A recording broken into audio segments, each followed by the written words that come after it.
welcome you into the Pierce Sports Center in San Bernardino, California, as we get you set for NVA weekend number 4 on the 2022 season. Day 1 of action, and this is the weekend where the teams start separating as we get closer and closer to our August playoff weekend.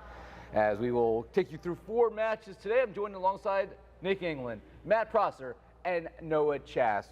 4 matches beginning at 9 a.m. Ramblers, Tornadoes, Vegas, well, they are in first place in their division, but, well, will that still be the same after this weekend, Nick, as they are taking on the Dallas Tornadoes today, but they don't have all their pieces. Plus, I understand we have the triumphant return of one Mr. Nick England to the starting outside.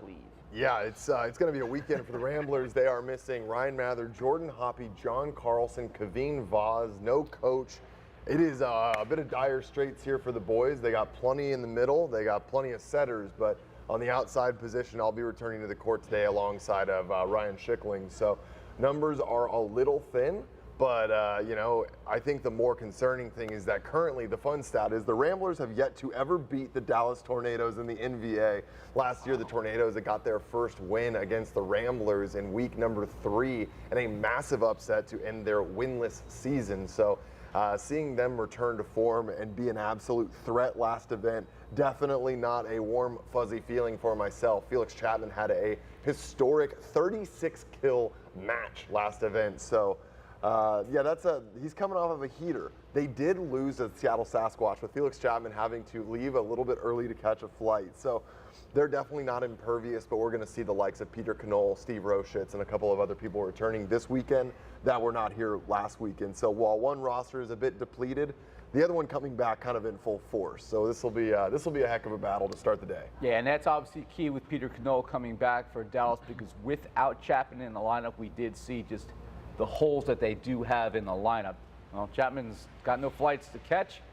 Vegas, well, they are shorthanded. Will there be an upset potential, at least in names, happening today? That is our 9 a.m. match.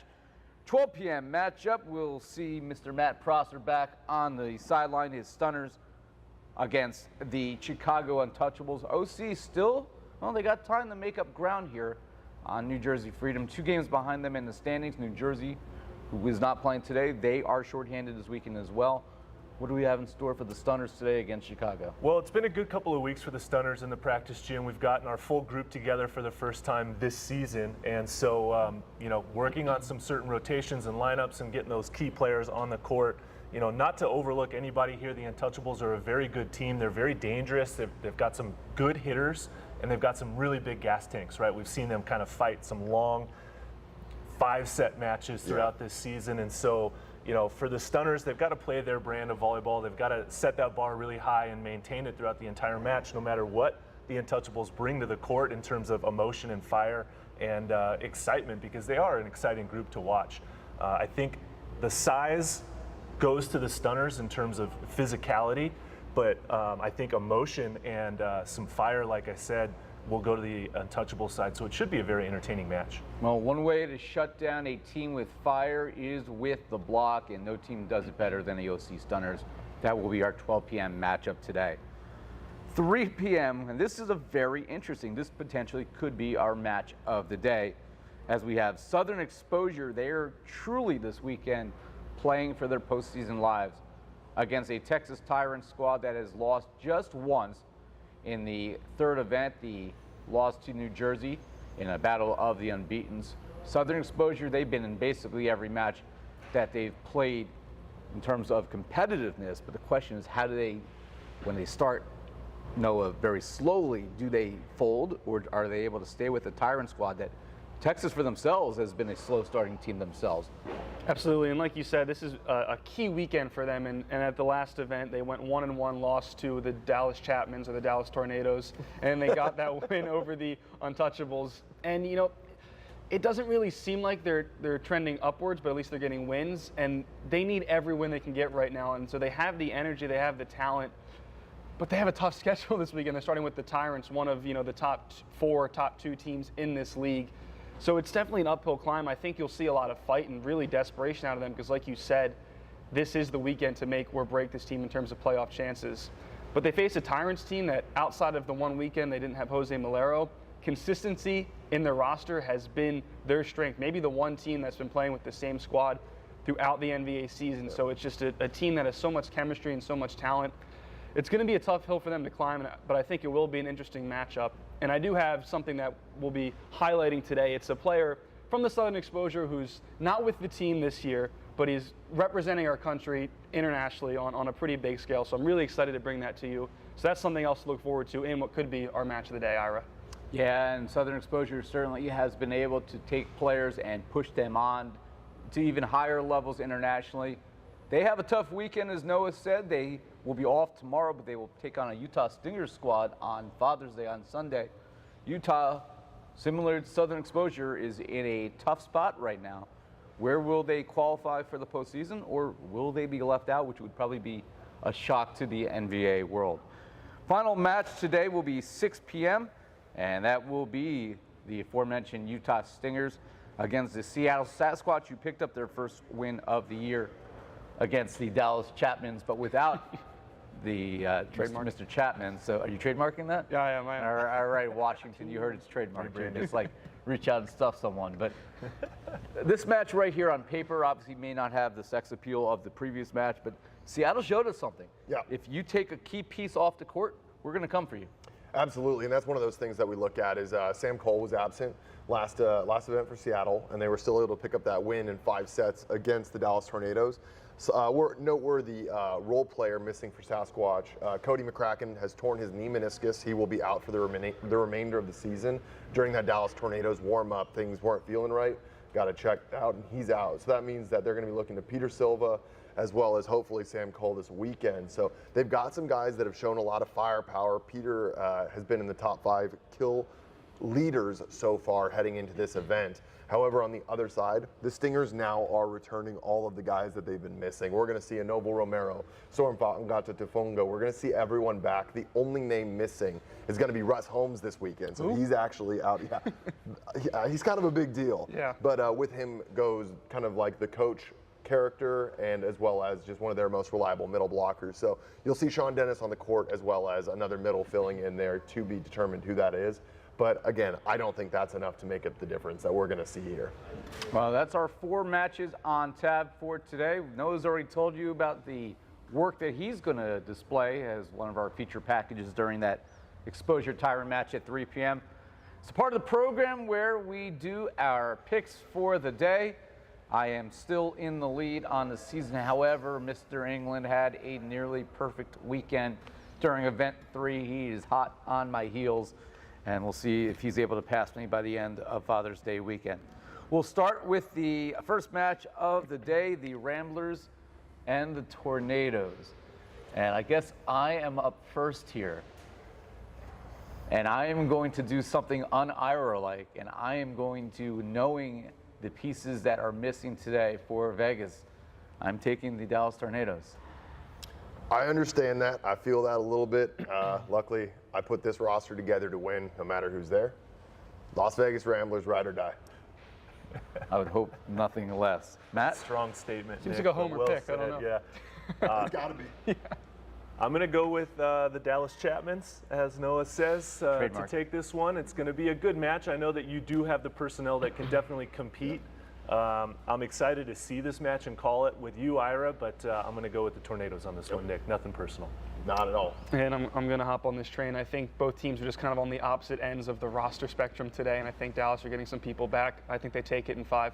I would like to highlight really quick, this has actually been a strategic move that I started setting up weeks ago in order to catch Ira.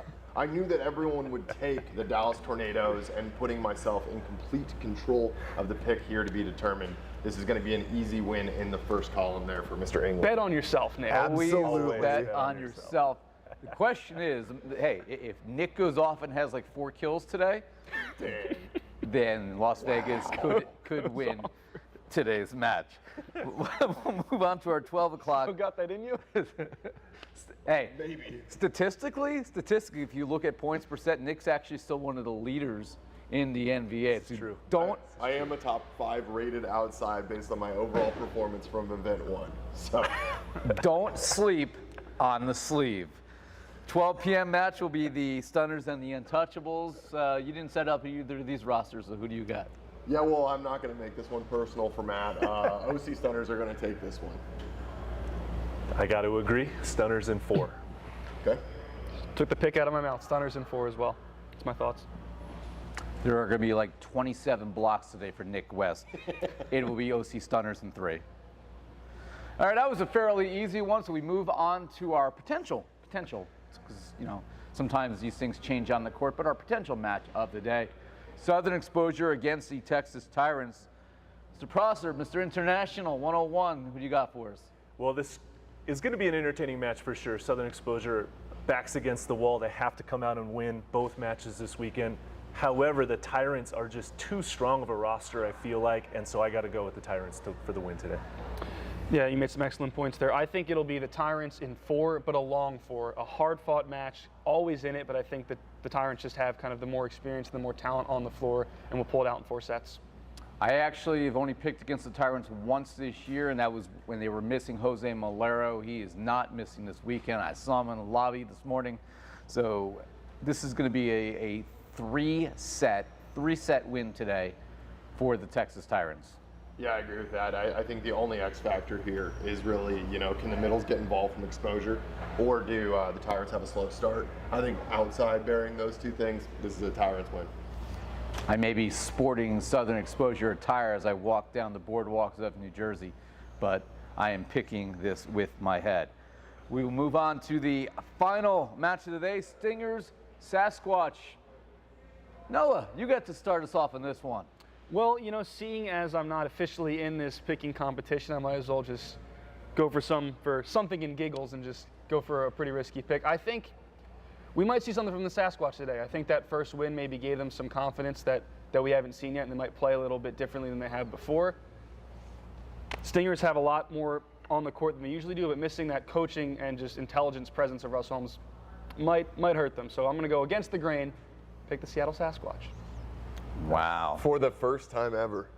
I think you were the Brave. first one to ever pick Seattle in the pregame show. I believe. Now, I'm actually, I do agree partially with Noah here. I am concerned that not having the presence both on the court and on the sideline for Russ Holmes is going to hurt Utah today.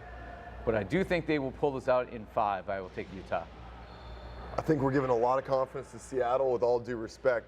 Guys, there's a lot of veterans on Utah Stingers. They've been in the shiny lights. I think this is a quick one.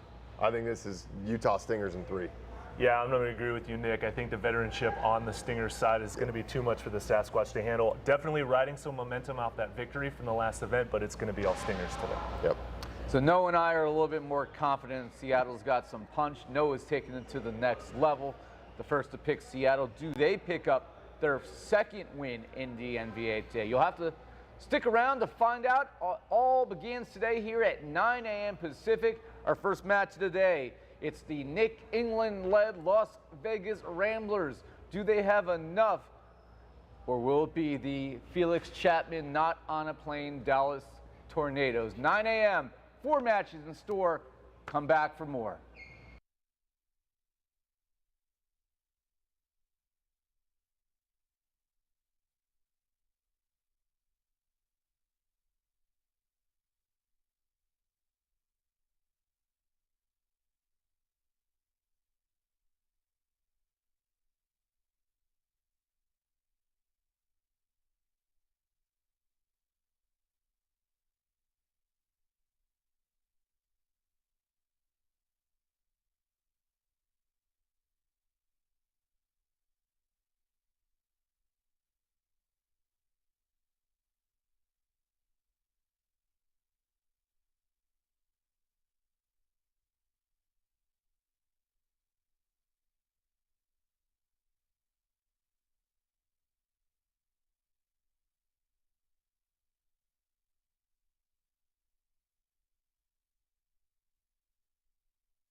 And good morning. We welcome you into the Pierce Sports Center here in San Bernardino, California. Match number 1 on day 1 of our 4th weekend of National Volleyball Association action during the 2022 season. Ira Thor joined alongside the international man, Matt Prosser, as we will bring you a match that actually is more important than people may realize on paper, as you have a Dallas Tornado squad 3-3 on the year. They are tied for first place in their division against a depleted Las Vegas Ramblers squad today. They're 5-1. They are in first place in their division. It'll be very interesting today to see how this one pans out. To get us set for the action, we're going to send it over to the sideline where Noah Chass is with the coach today for the Dallas Tornadoes. Yeah, thank you, Ira. I'm here with Andres Quinones, coach of the Tornadoes for today and one of the team leaders. And tell me, you guys have a little bit of a different roster construction than just last event. What's different about this Tornadoes team today? So we added Joe. Joe is a California native, lives in Dallas now. He's going to help us out in the middle today. He's been in the roster, but it's the first time we can implement him into the roster, so that's one addition. We also have Chase. He runs the outside. He's from Cali as well. He lives in Austin. Beach player, indoor player, so very dynamic overall. So coming into this one, we just kind of want to integrate them with the other additions we had last weekend, kind of going into the end of the season to see how it looks, and then that way we can fire all cylinders going into playoffs, if hopefully. So. And you ended last event kind of on a sour note, a little shorthanded, and gave the Seattle Sasquatch, an expansion team, their first win of the season. How do you kind of bounce back from that? Right. First of all, we were there last year, and so it's kind of like a bittersweet thing to see them do it against us, but at the same time, everybody can beat everybody. But all in all, we, it's a new weekend, new slate, so just come out here and just, try to just keep on improving every day. So that's our goal this weekend. So we have a nice little lineup in front of us. We have Ramblers, who is a proven team, and then we have Stunners after tomorrow, who's another proven team. So it's gonna be a good weekend, but it's also gonna show where we're at as a team. So I'm excited. We're all excited. So. Absolutely, and a proven team in the Ramblers, but a team that's a little short today. How do you guys take advantage of that? When we did the recruiting, of course, Hoppy was a main guy that we were looking at, and he's not here today. So. They're gonna have to go to Rattray a lot. So we're gonna try to stop him and then just make everybody else play ball. So hopefully the guys stick to their game plan and then we execute and then just come out with a dub. Outside of Chapman, who's gonna step up for you? I know Peter's gonna step up. I know Chase is gonna have a good debut, and I'm excited to see Joe out there too. And of course Chica. Chica's just been our solid rock for 2 years now. So I'm excited to see it. Thank you so much. Yeah, appreciate it. Matt and Ira, I'll send it back to you guys for now. Thanks, Noah, and that is Coach Quinones, who will probably also be out there on the court today as he is filling in that role today for Ivan Andujar, the head coach of the Tornadoes, who isn't here because it's a busy weekend around the country with club nationals, and a lot of the players and coaches in the NVA, their full-time job outside of playing is also coaching, so we are missing some personnel this weekend. Yeah. And that is true with our other team, and that is the Las Vegas Ramblers, as they are extremely shorthanded today.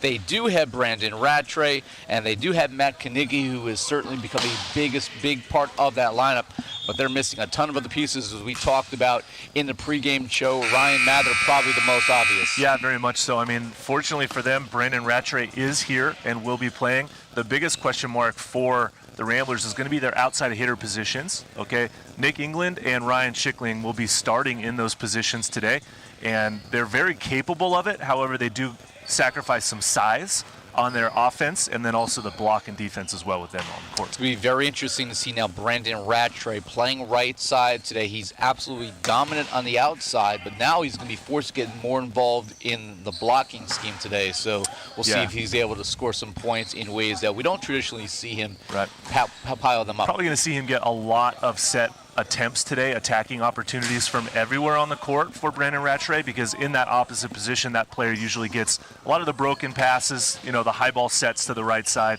Only one rotation will he be on the left side attacking, so that's where we typically see him, but he does play opposite overseas normally, so it's not going to be anything out of the ordinary for him.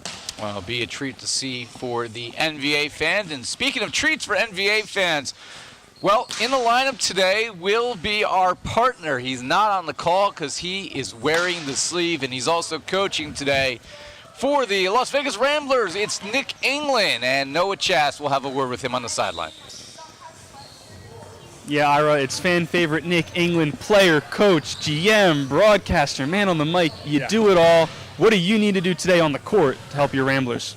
I mean, we're a little slim in the roster, but the big thing is if we can pass. And right now with myself, Ryan Shackling, and Ryan Manugian, the goal is if we pass, we've got the middles, we've got the right side, Brandon Rattray. So we're not too worried here, but it comes down to execution. You mentioned in the pregame show that you designed this team to win. How confident are you in the depth of your squad?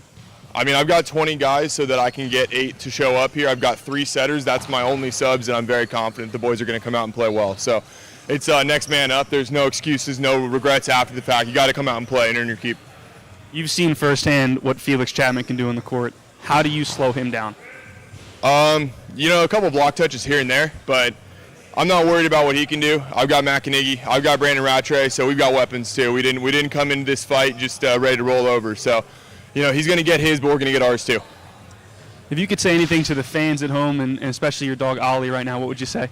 Ollie, you're a good boy. To the fans back home, support what's going on here. This is a big thing, and seeing what all these teams are making happen is it's monumental. It's a first in U.S. history. So this is something to get behind. You're going to get a great match to start it off, and we joked about it that every match to start the day, every day this weekend is going to be phenomenal. So, I'm going to make my return to the court for one match here, get out, and get back to join you guys. Well, Nick, we love to see it. The sleeve is back, ladies and gentlemen, so make sure you tune in, or if you're tuned in, stay here to watch this guy do what he does on the court. I'm excited. He's excited. Matt, Ira, I know you're excited too. I'm pumped up. I mean, first of all, I'm happy to hear that Ollie is a good boy. That's good. Yeah, because otherwise, Nick's got a He's got house a long trainer. way to go, though. He's still very young. He is very young. He's got a chance to become a rebel bad boy. So Ollie, of course, is the official dog of the NVA. And Nick today, his job, and he said it very clearly, is going to be able to pass and allow the other guys. And the ball's being fed to Rattray, but I want to see Matt Canole more involved in the offense today. Blocking-wise, he's going to shut people down. Yeah, and he absolutely has to be more involved as well, because you can't just rely on one player. We've seen that in the past from other teams in the NVA relying too much on one player, and he can't always carry that much load, right? But Nick makes a great point, bringing up the inside about if they can pass, get their middles involved, that's going to be a huge factor for them. They have the guys that can pass, Nick, Ryan, and Manugian, like you just said, a very solid passing core. But they've got to be able to weather the serves from Tornadoes, because they're pretty tough servers as we've seen. Taking a look at the starting lineup for Las Vegas again, they are 5-1 on the year, Las Vegas. As we take a look at their results on the year, again, their only loss came to the Texas Tyrants, and it came in extra points. That was in the match on May 7th, 24-22 in 5 sets. But since then, at the last event, Memorial Day weekend, they took down the Blaze in 3 sets. 2 of those sets, by the way, went 27-25. So they're winning, but the sets are competitive. And then they were fortunate to get by the Colorado Kraken, where we thought Colorado had that match won. The Ramblers had to come back and win the final 2 sets from a 2-1 deficit in the last action on May 30th. But the Ramblers are 5-1. First place in the American Coastal. Taking a look at the lineup on the outside today, Nick England wearing number 19. Ryan Shackling wears number 8. Of course, the ball will be in the hands of Michael Keegan setting. Rest of the lineup, Brandon Rattray on the right side. Matt Canole and Antoine Aguillard are your middles. And the libero today will be the very reliable Ryan Manugian. Meanwhile, the lineup today for the Dallas Tornadoes, as on the outsides will be, taking a look through the lineup here, as it'll be Francisco Arredondo getting the start. Also, Peter Canole has returned. And of course, Joseph Grosh, who was mentioned by Noah in the pregame, he's going to make his debut wearing number 9, the Danville California product out of Brigham Young. Rest of the lineup includes Chase McKenzie, an outside hitter from Studio City, California, wearing number 20. And Chike Oporum will be in the middle today as well. The libero is Sam Schickling.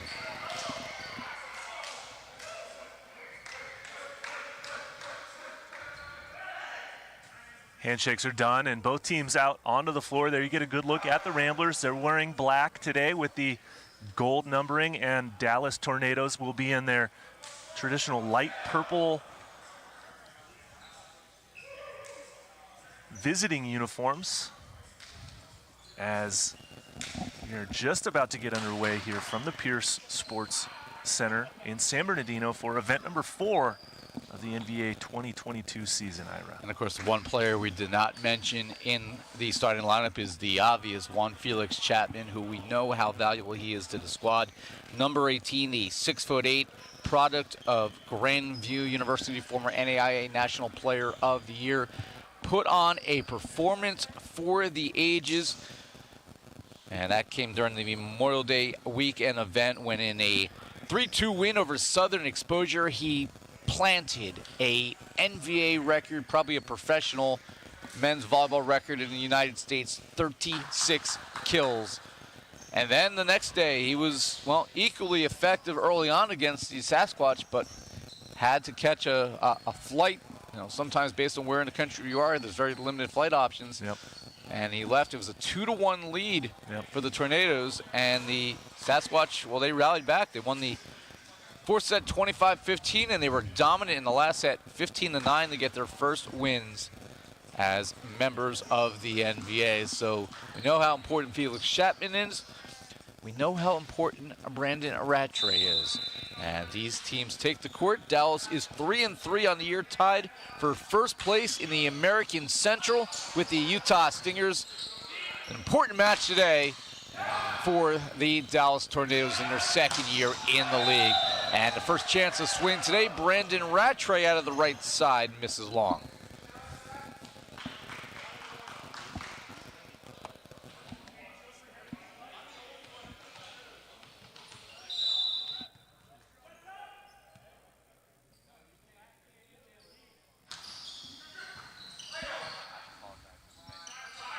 Here's Nick England swinging away for the first time, blocked back. Second chance, England going off the high hands. This time they go in the middle to Carnegie, and the New Jersey product puts it away. Matt Carnegie, his second weekend playing for Las Vegas, and certainly going to be a focal point today. Yeah, especially as the rally ensues, second, third chance opportunities like the Ramblers had there. Tornadoes are really going to have to be on point, expecting sets through the middle as those rallies go on. Carnegie did not play in the match against the Kraken. As that will fall for a point here for Las Vegas. Carnegie will continue to serve.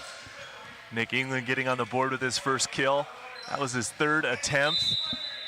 What was the number we said in the pregame he needed to have for them to be successful today? 4? I think you said 4 points. I think I said 4. No, he's well on his way.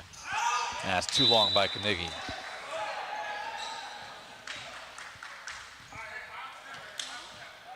Carnegie, in his last action on May 28th, had a very productive performance in a sweep of the LA Blaze. 7 kills on 9 swings hit at a 78% rate, along with 3 blocks. They go to Aguiar, popped up. Scholdenberg with the big high bump, blocked back and sent over by Chapman. They go to Rattray, and he misfires again, and Brandon Rattray is 0 for 2. And that's got to be a little concerning for the Ramblers that Rattray's off to an 0-2 start here on his first attempts. Still very early here in set number 1 and a long way to go, but they're going to need his arm to find the court here pretty quick. Here's Felix Chapman. And he misses long. Ramblers nearly had a touch there on the serve. We were able to pull the hands back quickly. Michael Keegan will drop back to serve, 25 years old. 6'3" setter for the Ramblers. Operum comes back. Down the line, missing wide. The first chance here to swing, Chase McKenzie.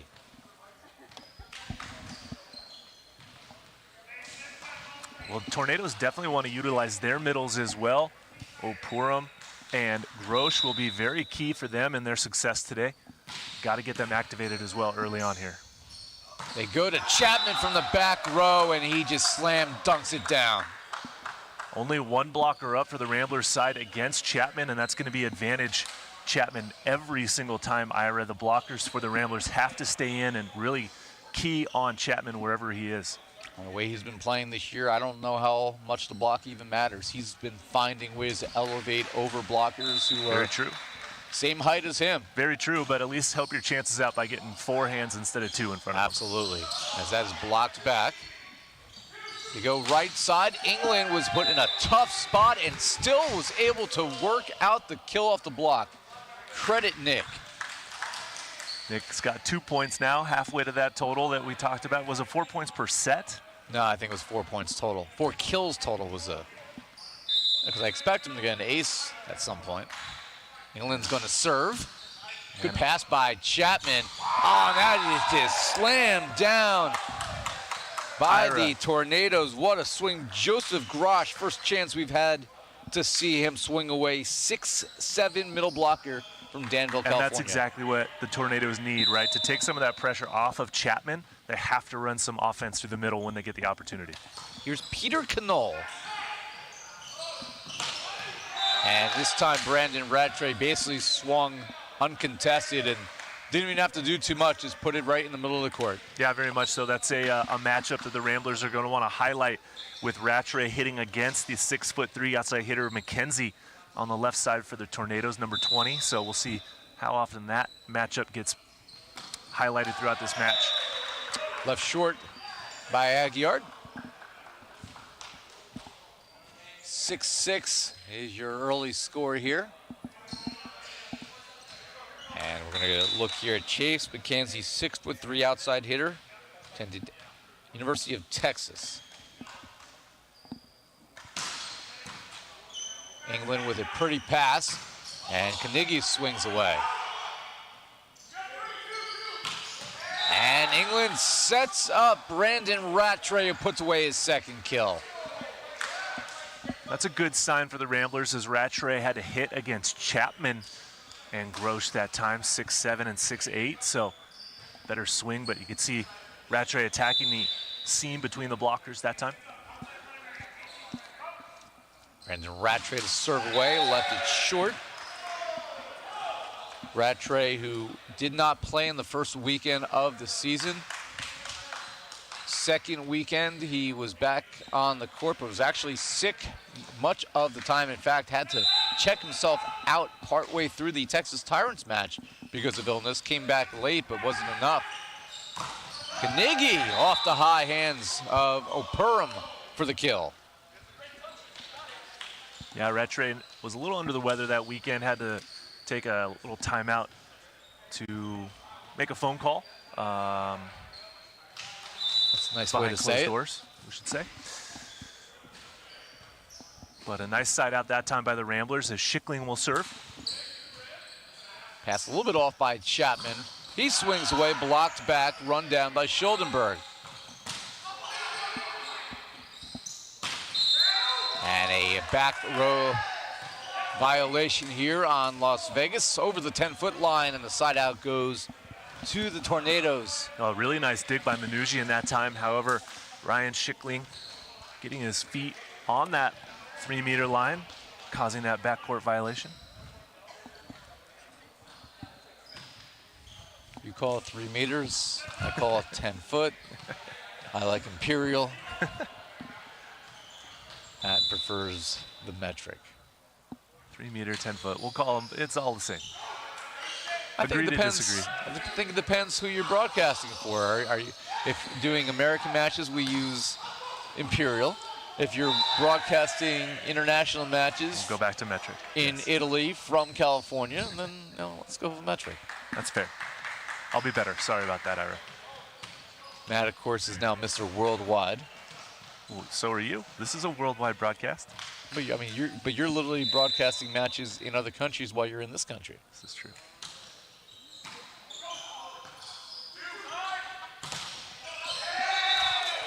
And that is a tool to block. Nick England has 3 kills. Stop the presses.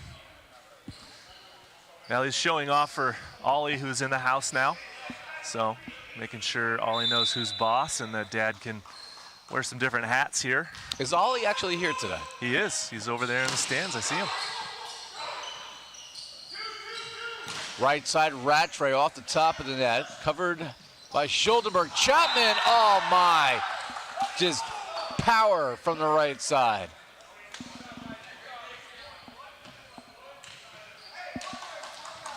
Oh, there is Ollie. We'll have to get a close-up. Our camera crew, hopefully you can get a close-up of Ollie patrolling the sidelines. He is on a short leash. Very short leash. Unlike Nick. Really? That depends on who you ask. Rattray gets blocked back. Was Dallas into the net? No, Las Vegas. I think Rattray came under.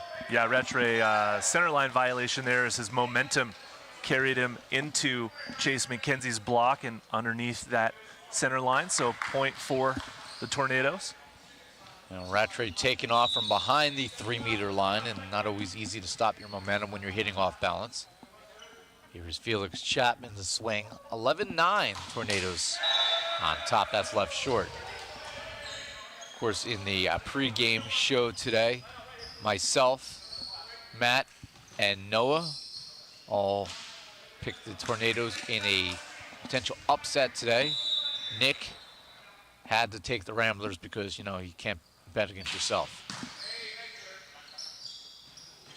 Little tight, and Dallas lucky to continue that play, but a broken play, and Schuldenberg passes it out of bounds.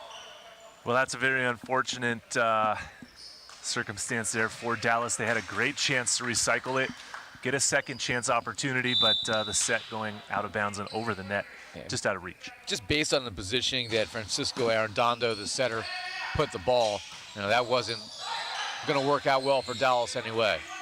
Arredondo looking for redemption here. Chapman swinging away. And England sends it deep to roll too long. Ollie doesn't approve.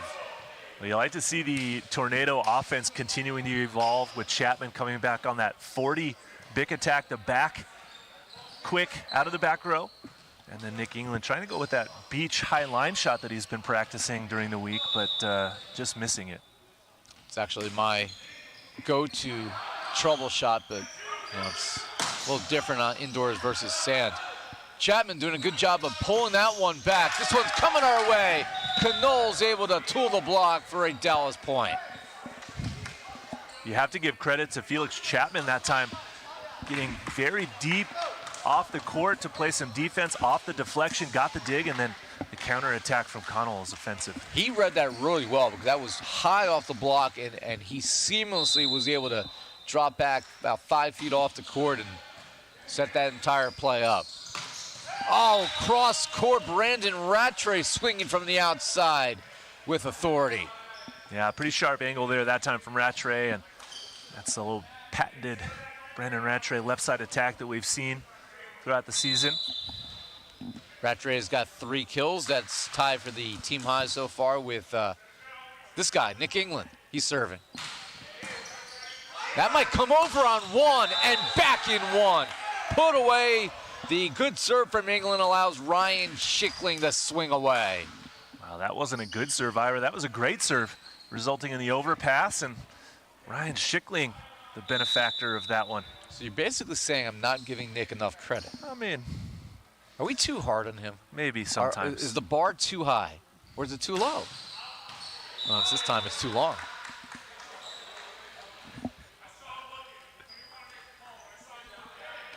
Only time will tell. We'll continue to see how his performance does, and then that will then influence the level of the bar that we set for him. Here's Peter Canole, 6'8" product out of Orlando, Florida. First time he was in a lineup, I was pronouncing it Canole because I'm always hungry. It's spelled C-O-N-N-O-L-E. Chapman keeps that one alive as he falls out of play.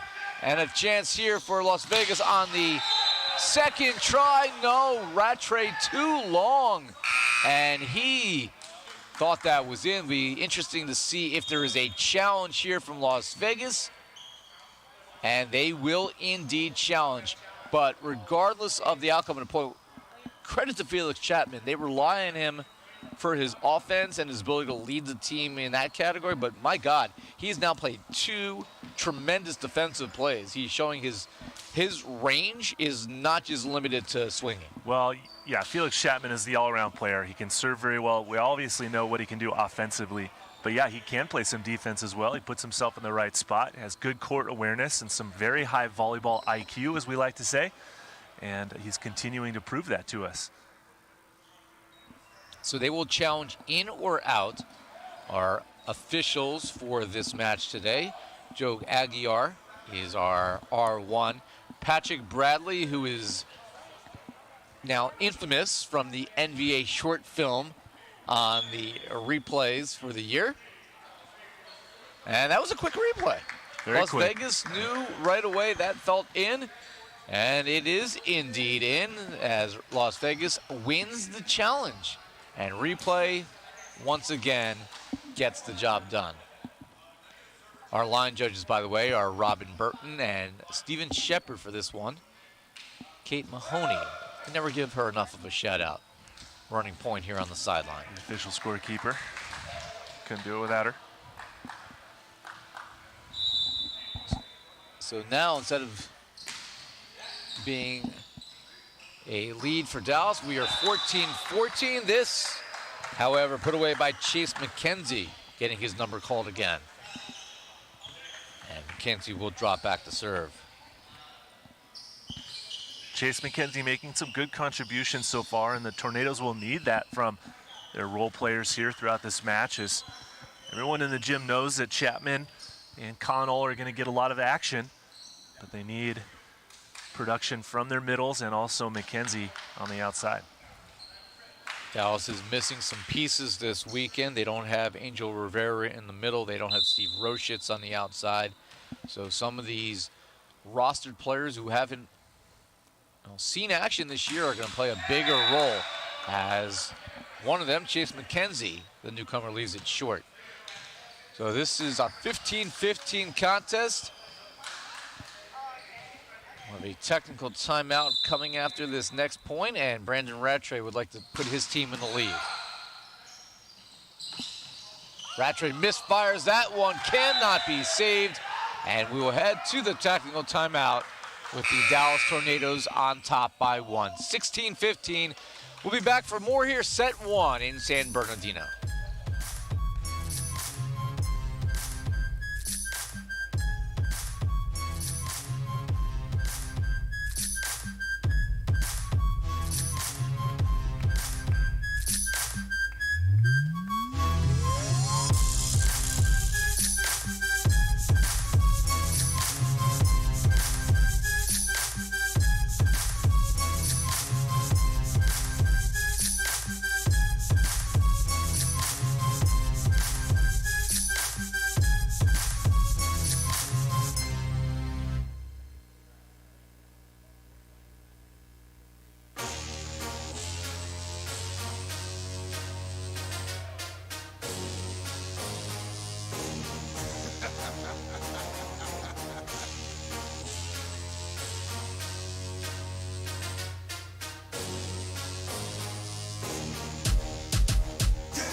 Back here courtside, Dallas clinging to a 1-point lead here. Game number 1 is our first of 4 matches today.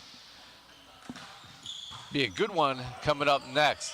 Over on one. Oh, Chike couldn't get the finish. A free ball. Rarely do you see free balls not come right back at you, but big break here for the Ramblers. Yeah, big missed opportunity that time by Dallas. We'll see if it comes back to haunt them as this game progresses. Those free balls are like giant meatballs in a plate of spaghetti. You gotta feast, and didn't do so there. That nearly came over on one, and a heads-up play there by Arredondo to go up. Front row player, he can do that. And giving the Tornadoes a side out. Yeah, Arredondo can also be more active on the offensive side of things as he goes through the front row. He'll serve now, so he's going into the back row, but he needs to be an active participant when he's up at the net. They go to England, run down by Arredondo, but too tight to the net, and O'Perham not able to preserve it. Side out Vegas. We play on 17-all. Yeah, these two teams battling very evenly here throughout set number one. And Chike O'Perham, so far in set number one, Matt, he's been off. Need to get him going. Chapman going cross court. And a rare misfire from Felix, showing even he's human. As Matt Knigge now with a lead will serve 18-17. Ramblers really need to try to pull away here, see if they can build on this lead. Canole's able to slip that through the block. A much needed side out here for the Tornadoes. So Felix Chapman, 18-18. This is a back and forth battle. This has certainly been a much more competitive first set than we perhaps thought we would get, with Vegas missing so many pieces today. Of course, no Jordan Hoppe, who's one of the top scorers in the NVA, and no Ryan Mather for that matter. But they're also missing some other big pieces. No Jonathan Carlson, and no Keegan Vaz, who is out of action this weekend as well. So we're going to see a replay on that point. Challenge. Ira, sorry to cut you off there, but that ball was still alive as the players made contact under the net, and then Michael Keegan actually ran into the officiating stand, which essentially called the play dead, even though the ball was still in play, right? So the official kind of got taken out of that one. So that's why we're seeing a replay now. So not a challenge, it's a traditional replay. And it doesn't matter. Felix Chapman says we'll take it back. Yeah, that's a nicely run, tempoed right side set to Felix Chapman. Something him and his setter Arredondo can develop throughout this match, as you see. But a good, quicker tempoed attack for that sharp angle hit off of Rattray. Well, they already have a built-in connection, having played together at Grandview University in Iowa. So for Felix Chapman, adding Francisco Arredondo to the roster certainly is going to just elevate his game even further, just because of the familiarity. Whoa, what a back set there, but off the court, dumped over. Here's Canole down the line with authority. Now, Canole has good range. He's a very avid beach player, has participated in some AVP events throughout the years, and heavily involved also in the Texas beach volleyball scene. So when he's on the right side, he knows that he can hit line and angle. That time getting it past the block of Nick England. Canole with a 4-inch height advantage over England. That's going to carry him off of the ceiling. Good job by Nujian to keep an eye on that. They go to Canole. Dug up in the corner by Vegas. And Brendan Rattray is stuffed by Chike O'Perham and Chase McKenzie.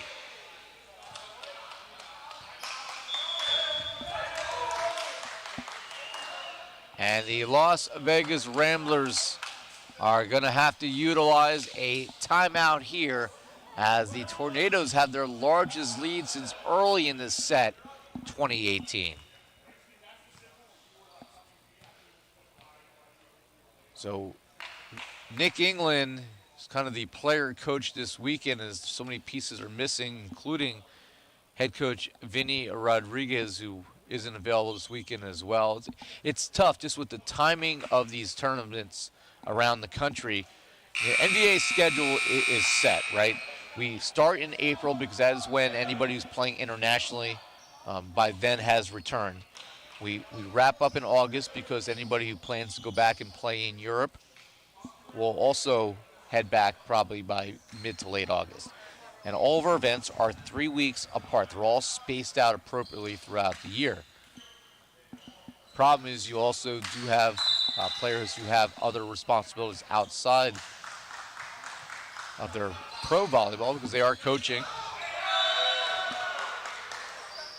And that is why it's important, Matt, to have a deeper roster where you have other pieces that you can count on. That if you don't have your 1 or 2 or 3 top offensive weapons, you have players in your system that you can call upon. No different than, let's say, baseball, where you might call somebody up from the minors. Certainly, yeah, you absolutely have to have players that are in the gym practicing in the system and are available when you don't have your full roster ready to go and available.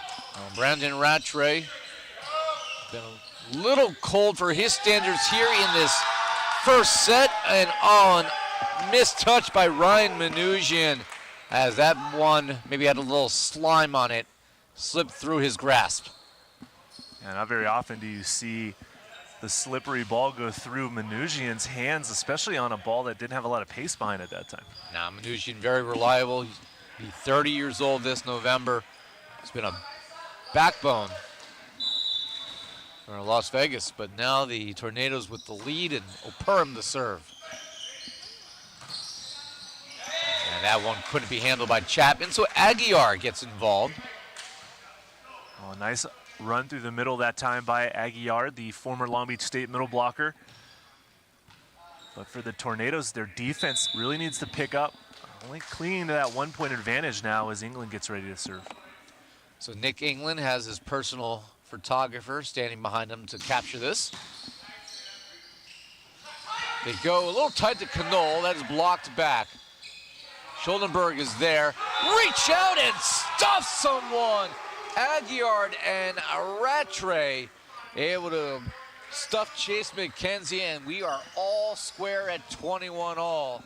21's a lucky number in Las Vegas, and we'll see if the Ramblers can build on this.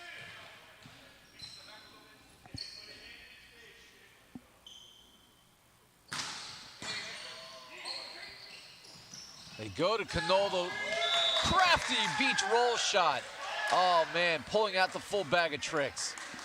Talk about crafty. Ira, you said it. You have that shot. I know you utilize it every once in a while in your beach games back on the Jersey coast, but Canole to pull it out here in the gym is quite impressive. The difference is I can't disguise it anywhere nearly as beautiful as that. And he's Jersey 6'8", Shore, not coast. 6'8".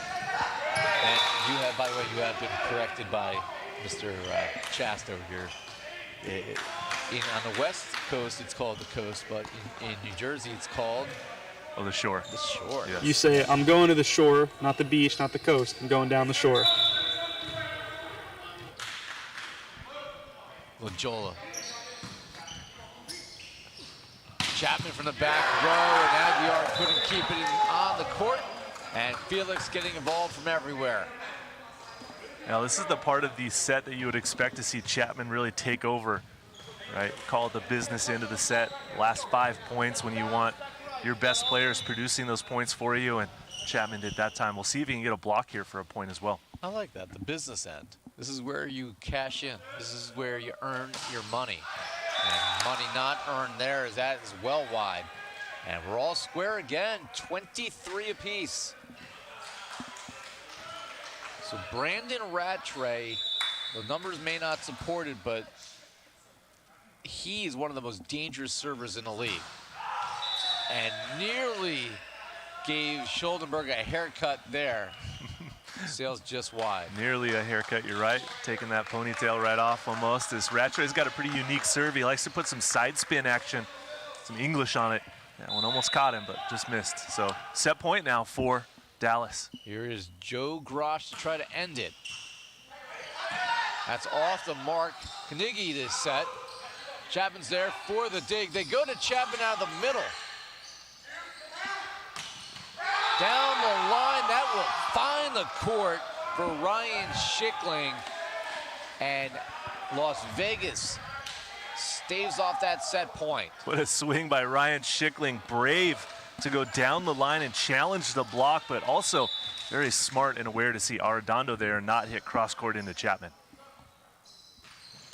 Oh, but he leaves it short here.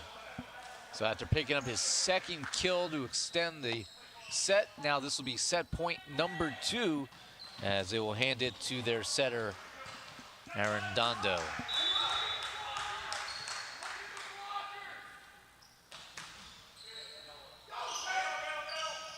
Carnegie, and he gets the action. At Carnegie, the New Egypt, New Jersey product, didn't play high school volleyball in New Jersey, but had a legendary career, I think is a fair way to say it, at Vassar College, where he was a 3-time first-team All-American. One of the best players in Division III in the last decade. And he will now drop back to serve 25 apiece. And this is a company that Las Vegas is used to. They play deep into extra points quite a bit. Yeah, really no surprise that we've gone into overtime volleyball here in set number 1, Ira. Served by Carnegie. Off the court, saved by Arredondo, and it doesn't matter. Nick England stuffs Felix Chapman. Get out of town. And Nick England celebrates like he just won Game 7 of the NBA Finals. Now that was a big one, Nick England. We'll remember that one for a while, certainly. That will be on his career highlight tape as the first play you see, and it gives Las Vegas set point for the first time. 26-25, the Tornadoes. And we certainly know that Nick will add that into the NVA social media feed as soon as he gets that opportunity after this match is over. I'm sure his minions already have it up.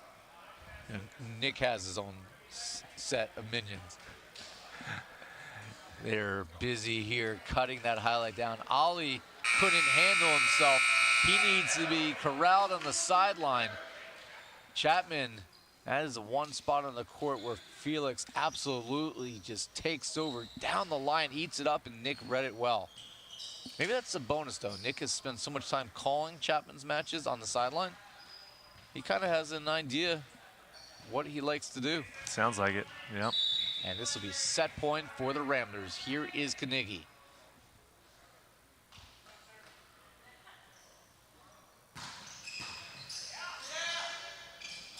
Chapman, that gets hands at the net. Las Vegas to end it here. Rattray, no. Free ball. They choose not to swing. Nick England. That will clip off the top of the net. A little bit of a broken play. And Las Vegas cannot capitalize as the tuck is too far. Well, Chapman giving Nick England all he can handle at the net for some payback, and then on that swing, Chapman pulls his hands back down as England was trying to aim for the fingers and then results in a hitting error. And some real gamesmanship right after that. Giving them a look, letting them know, I see you, I see that block. As Chapman will serve her all square. Great serve by Felix. Brandon Rattray gets stuffed. One-on-one. Chase McKenzie takes him to rejection city.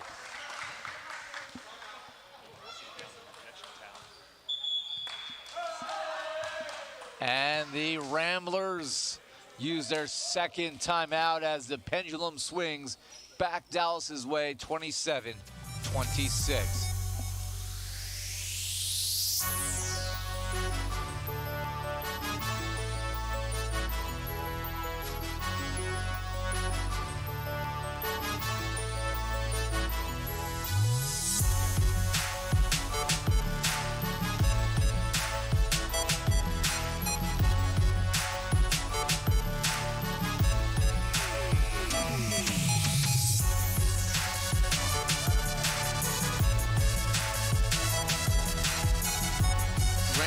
Now find themselves back behind the 8 ball and My God, this has been a great opening set. If this is how we're starting this weekend, 12 matches over 3 days.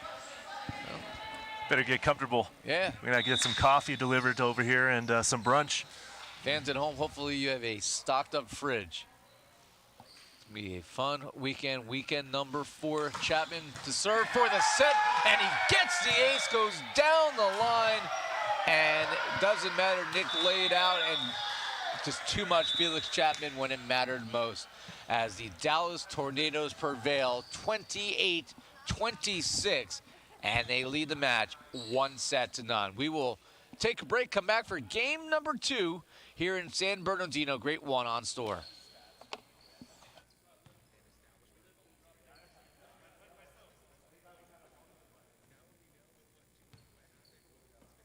Use the right word, Thor. On store.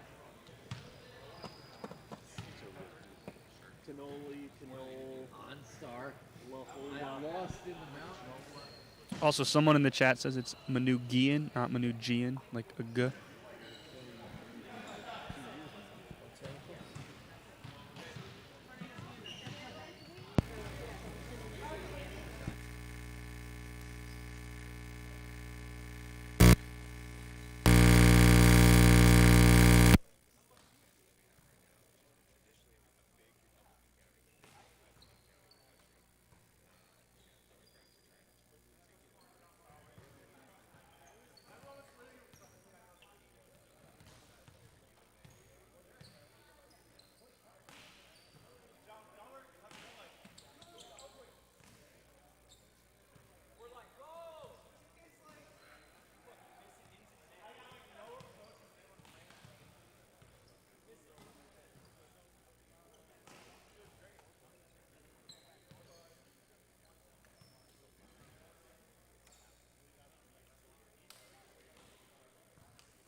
Back here courtside in San Bernardino as the Dallas Tornadoes have a 1-0 lead over the Las Vegas Ramblers. A great first set, 28-26. Both teams hit at a 37% clip in that opening game. But one thing that stands out to me, Got something on the Matt, is Nick that and the Las Vegas Felix Ramblers are going stuff. to need to get more production here out of Brandon Rattray. 15 attacks, only 5 kills.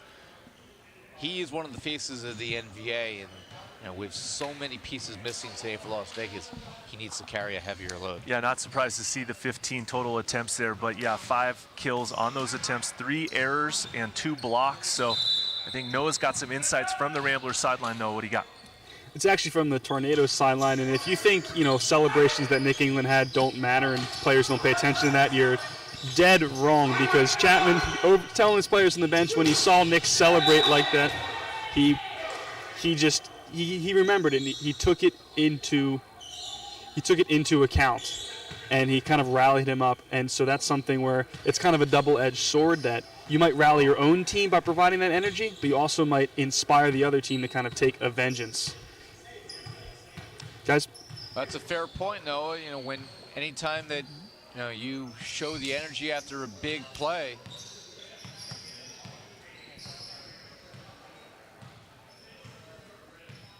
Anytime you have a big emotional play like that, you know, you do maybe rile up the opponent as well.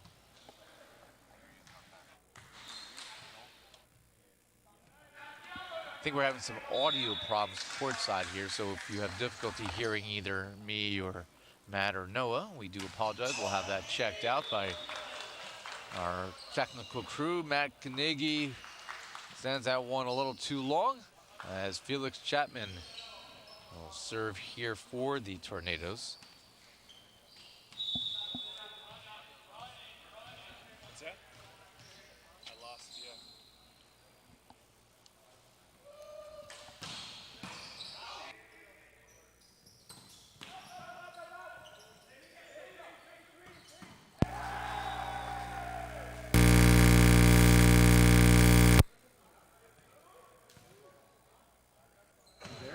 Chapman, who got the ace to end game number 1. As his Tornadoes on top now, 2-1 here in game 2. On the year again, they are tied with the Utah Stingers for first place in the American Central.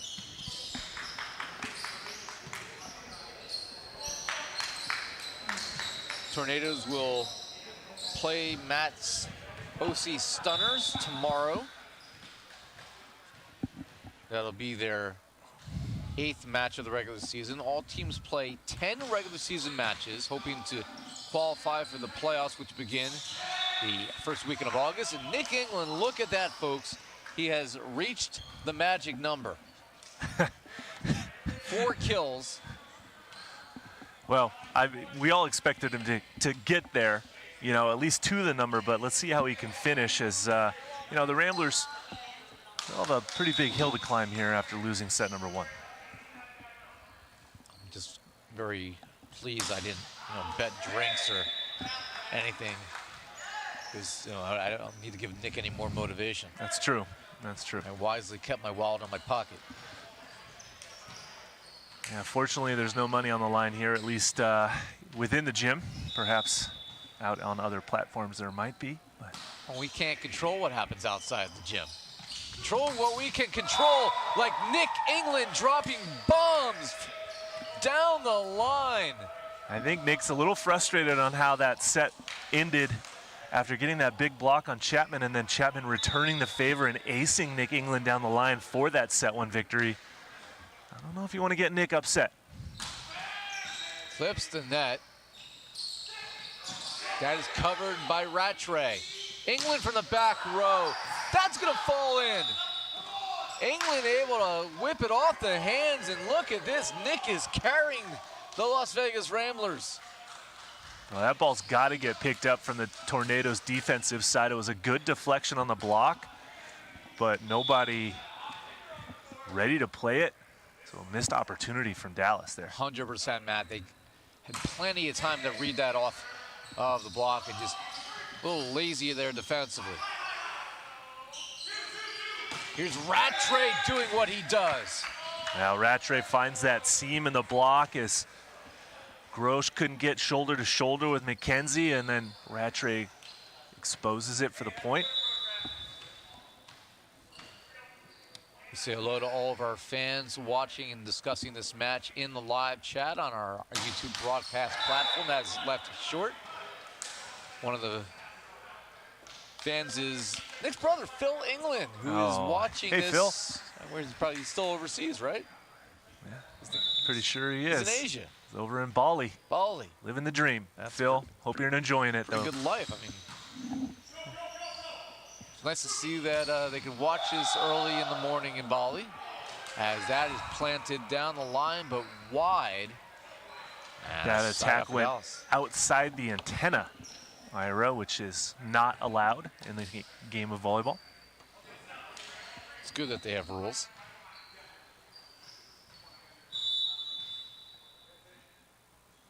Nick used to be one of our, I'm sorry, Phil used to be one of our statisticians here during matches, alongside our good friend over here, Kenzie Shan. Now Kenzie has to do it all by herself. Lots of very important people behind the scenes at every NVA event, Ira. We get all the hoopla because you see our pretty faces, but there are so many folks do a lot of hard work behind the scenes, not only to get us on the air, but to run these events and run them so efficiently. That's why we are the premier professional men's volleyball league in the United States. As here is Antoine Aguiar to serve. By the way, if you are curious, it is 12:44 a.m. in Bali, Indonesia, and Felix Chapman just slugs another kill. Yeah, Phil's just starting his day, I'm sure, out there on the islands, but that was a huge swing from Chapman out of the back row on that big attack. Actually, very sharp angle. It's Saturday, right? It will be Saturday. It's a weekend, Bali. yeah. Yeah. Phil's weekend started on Friday, let's be honest. If you live in Bali, don't you always have a weekend every day? Pretty much, I would think, yeah. As Matt Kanigi puts away a kill. He is from New Egypt, New Jersey. That is not as cool of a place as Bali. Sounds cool. New Egypt, New Jersey. That's nothing like the original Egypt. Is it near the shore or the beach? It is 3 towns over from where I live. It's inland. There is a lot of farmland. There's actually a blueberry farm where I take my family to go blueberry picking. Sounds lovely. Chapman picking off kills. Emery's Blueberry Farm in New Egypt, New Jersey. How much do they charge per pound of the blueberries? I don't know. With inflation right now, it's probably cheaper than gas, but it's probably more expensive than it was last year. Probably $3 or $4 a Don't they know that it's Ira Thor picking their blueberries and that I'm doing all the physical labor. you should pay me. You should get some sort of relief on that cost? It's a lot of hard work. You got to walk through, can't step on any of the Now, when blueberries. you're picking a blueberry, Ira, do you shake the tree and then they all just fall off? Or you have to take one at a time? Because I've never gone blueberry picking. Because if you shake the tree, they're all on the ground, and then then you got your 8-year-old daughter complaining about bugs on the blueberries. So you can't have that. Can't have bugs. Matt, I feel like someone of your size and stature can just hand pick them yourself. You don't need to shake. Again, no, I've never gone blueberry picking, so I'm not Well, sure. I think if you need a backup career or side hobby, picking things out of trees, you I'll can look do into it a little bit. Thank you. I mean, I feel as if Matt would be perfect to take along apple picking. Your daughter wants the one at the very, very top of the tree that, when you're just 6 foot, you can't reach. But, Matt at 6'7" with, probably a 14-foot reach.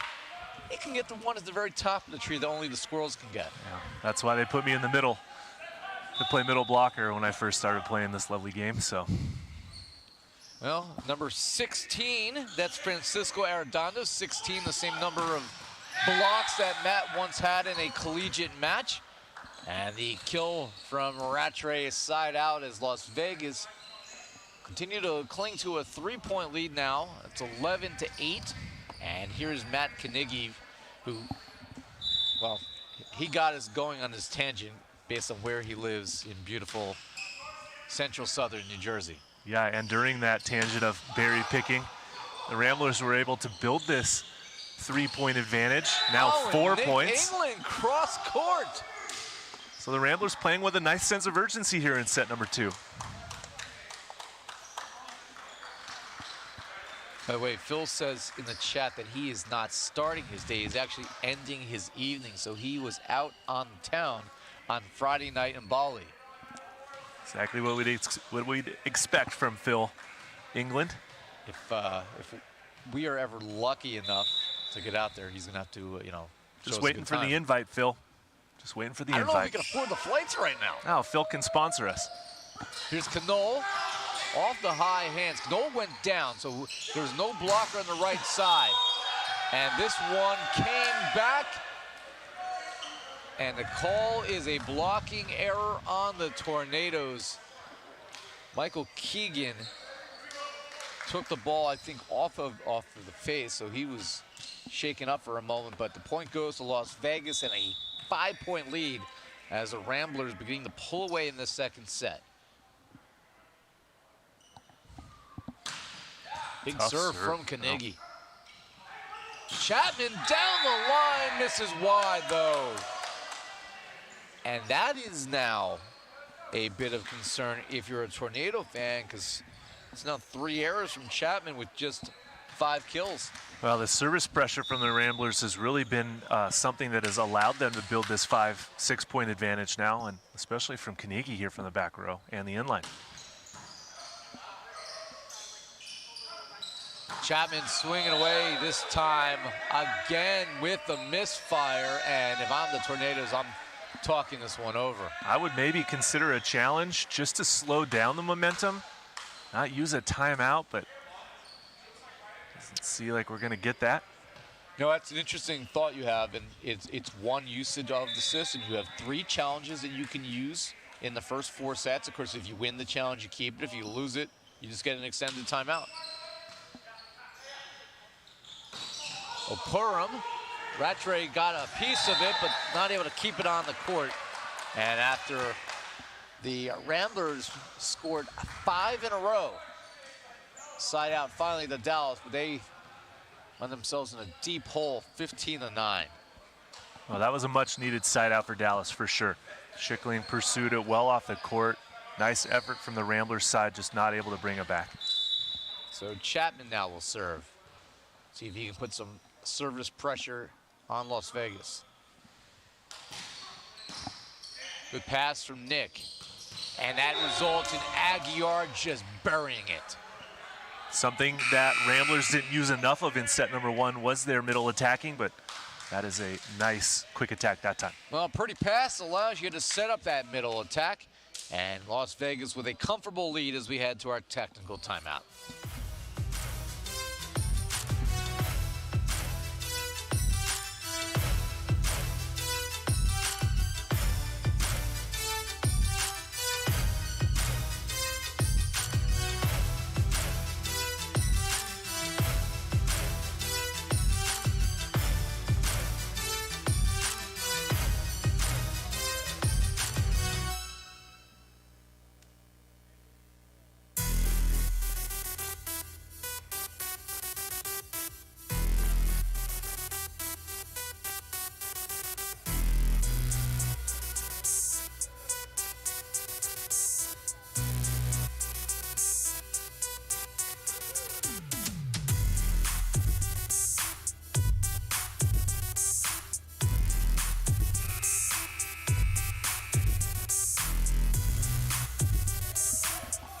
Back here courtside in San Bernardino, our Thor, Matt Prosser, and Noah Chast on the sideline. Nick England is the 4th member of our crew, but well, we're not going to hear much from him on the mic because he is doing his speaking on the court right now.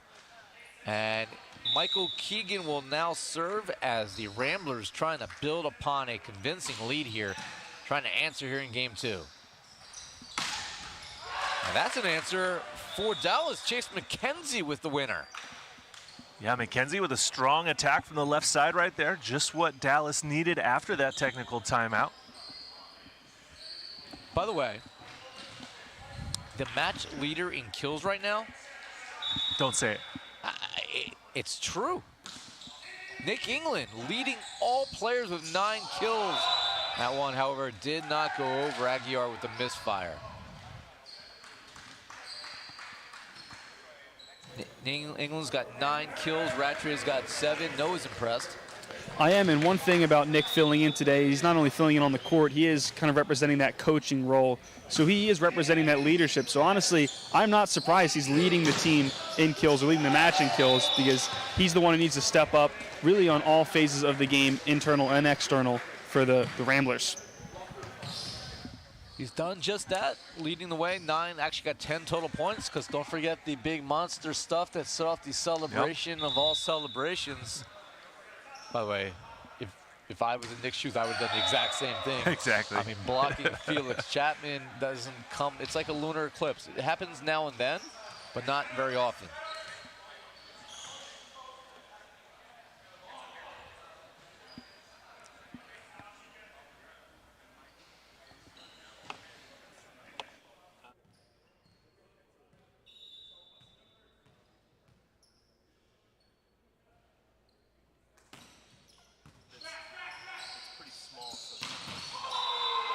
And Down the line with authority.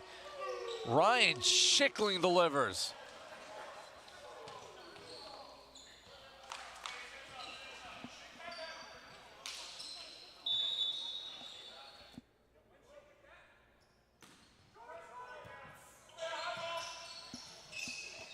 McKenzie gets stuffed. Matt Carnegie goes up with Brandon Rattray. And the roll by Chase McKenzie is rejected. And Las Vegas finds themselves in a deep hole now, 19-12.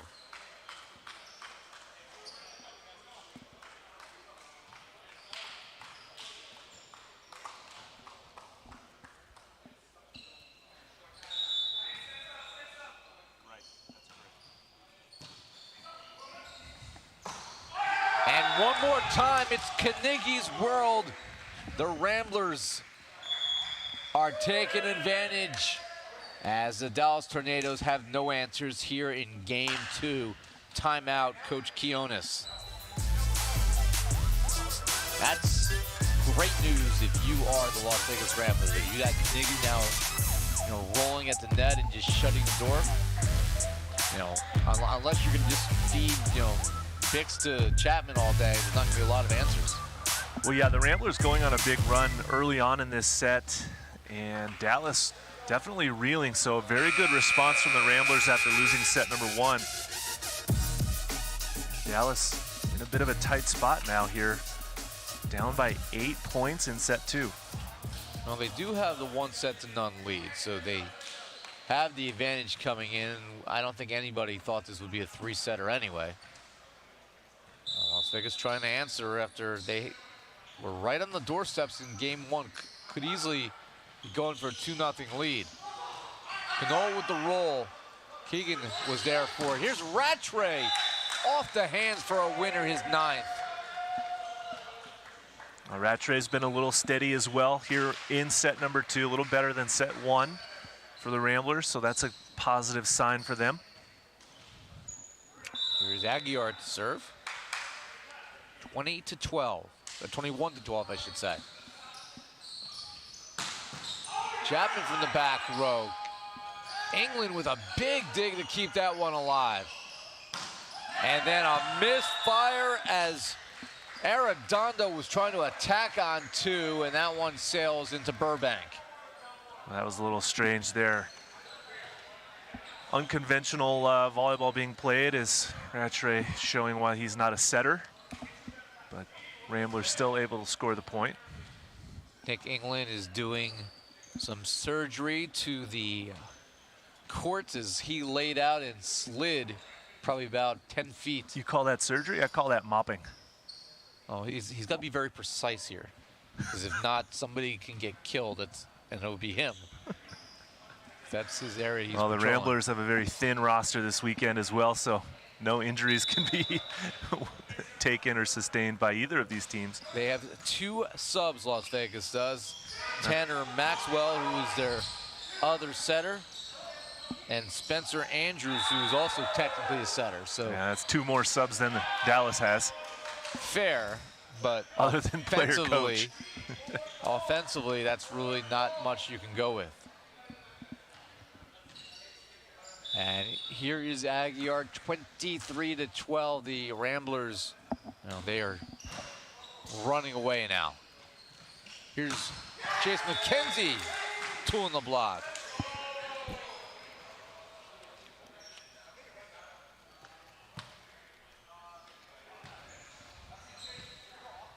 You're curious, 25-13.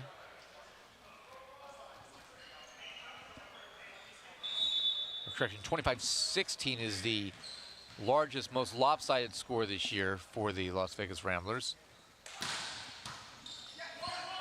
This one is going to be tough to read, but staying with it was Brandon Rattray off the netting. Dallas trying to counter. Chapman with a power tip. And just too much power. Strong height advantage that time by Chapman. Able to win that joust with Rattray. Rattray is not a small man at 6'5", but Chapman just comes with a next level degree of power that I don't know if anybody else in the NVA has. Maybe Chad Mercado for Southern Exposure, but not too many players can say that, as that is left short. This will be set point for Las Vegas.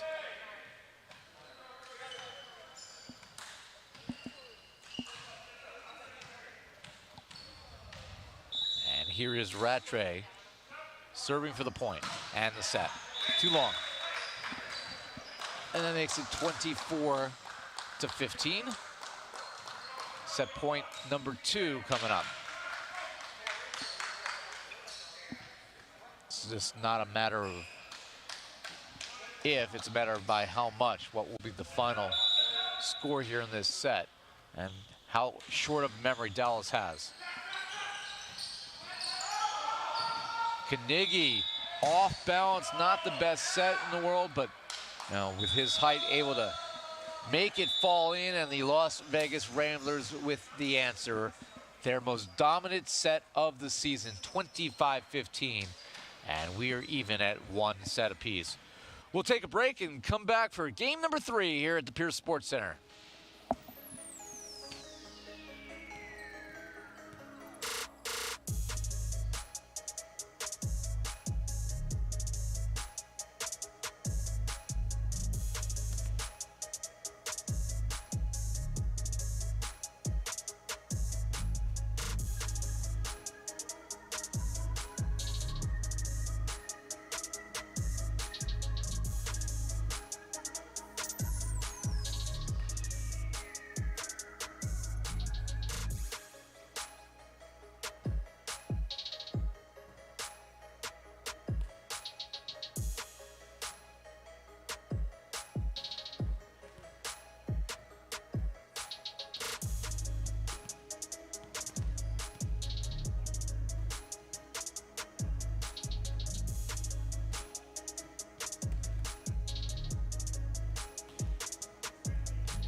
Well, we welcome you back here sideline in San Bernardino. And, I mean, in that last set, it seems like the wind has been taking out of the sails of the Dallas Tornadoes. And their sideline's a little deflated, and they say it's all sort of intrinsic, right? It's their passing, especially their defense. Their sideline telling themselves that they control their own destiny of this game. Over on the Ramblers' sides, it seems like they've woken up, and they've seen that even on this shorthanded squad, if they want to, they can control the pace of this match with their aggressive serving if they continue to get their middles involved. Be curious to see how things pan out and how Tornadoes respond here in this third set. Matt, Ira, let's get things started. Thanks, Noah, and yeah, for the Dallas Tornadoes, it's going to be a matter of how quickly they're able to forget what just happened in that second set, because they were not competitive at all. No, that was a blowout for sure by the Ramblers. It will be interesting to see how the Tornadoes respond, but also if the Ramblers can contain that level that they just played in set number 2.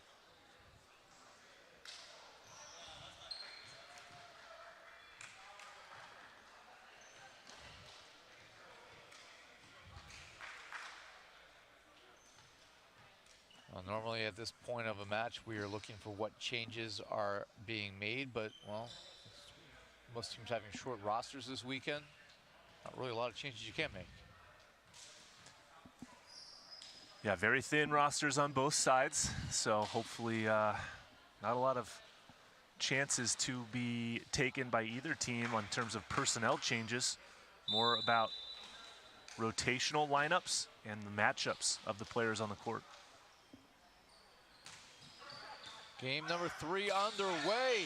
And a free ball blocked back by Nick England. Chapman swinging away, and he got the back corner. That was close. But our official, our line judge on the right side, that's Steven Shepard, emphatically said that's in, and he and Nick England get a laugh. Nick knew that was in as well. Here's Arredondo to serve.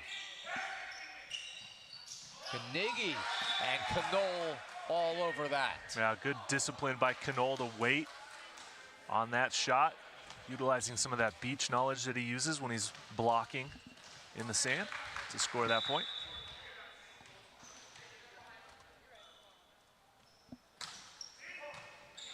That pass is off the mark, and this will be dumped over by Rattray. They go to Canole, and he's able to tool the block of England.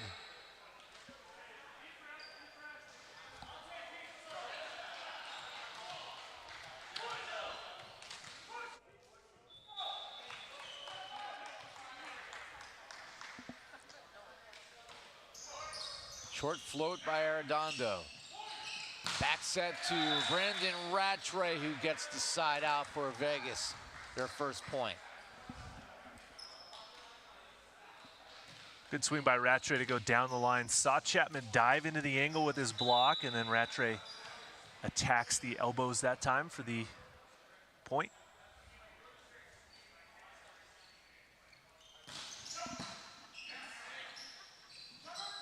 Here's Felix Chapman. Looked like he slightly misfired there, but that caught Vegas by surprise, and Schickling couldn't handle it.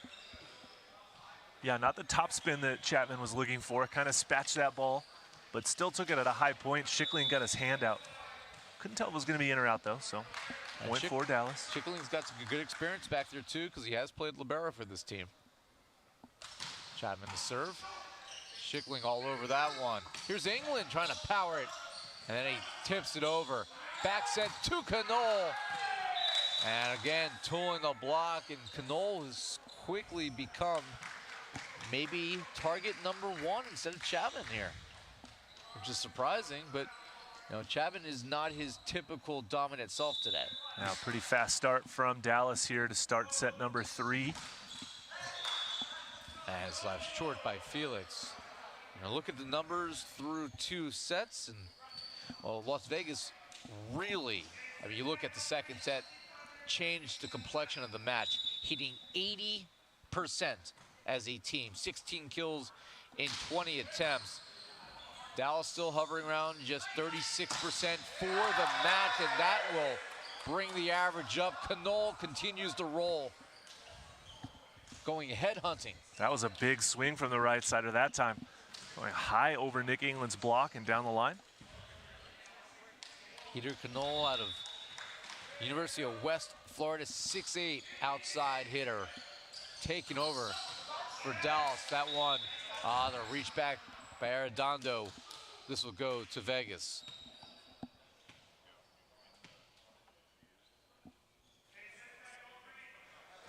So Nick England, the pride of the Las Vegas Ramblers. 6'3", his team trails.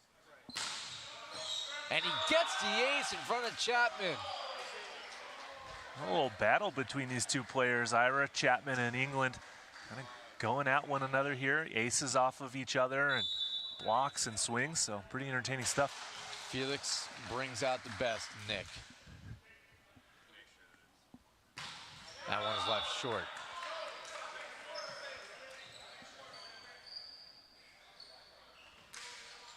I'm surprised that Nick doesn't have a sponsor deal for his sleeve. Not yet. Just wait. I think something's in the works, actually. Opportunities are there. Here's pretty Peter sure Canole his agent is working very hard for that opportunity. Maybe his agent should talk to my agent. Maybe. Side out for Vegas. And Antoine Aguillard wants a different ball. The first Mikasa was not up to his liking. Nope. He likes this one, though.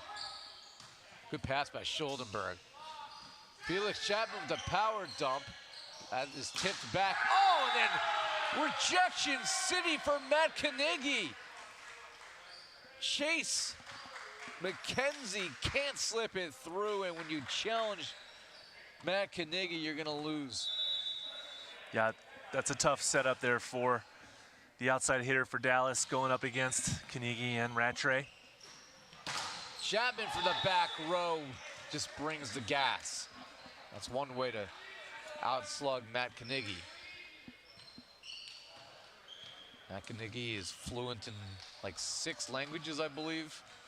Incredible broad, linguistic knowledge that he has, and obviously is becoming one of the faces of this Las Vegas squad, and he's only been playing with the team for 2 events now. And he bombs it here. We call Matt's number, and he delivers. Now the Ramblers making a nice comeback here. They were down to start 5-1, but now it's 7-8, so they've found their way back into this set. And Brandon Rattray looking to tie. And he will with the ace. You talked about how he loves to have that side spin, and the Tornadoes weren't ready for it. We're even at 8.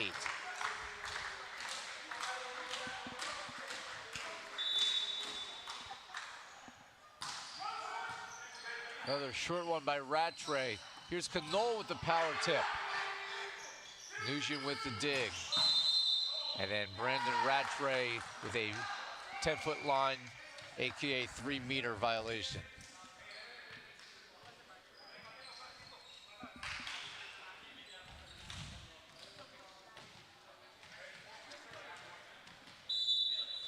Fourth error for Brandon Rattray in this one. Comes over on one, and you'll never see it come back. Felix Chapman destroys it. That is a gift to the volleyball gods. Anytime Chapman gets that ball right in his window, it's going to be a quick point for Dallas. That will be a point 100 times out of 100. And Brandon Rattray, Chapman couldn't get over quickly enough to close the window. And Rattray's in double figures in kills. He is the first. He will not be the last. Chapman is knocking on the door himself.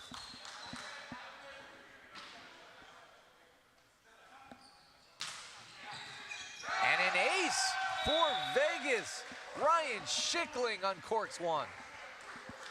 That's a few aces for the Ramblers here through set number 3, so their service game is starting to warm up and put some pressure on the Dallas passing core.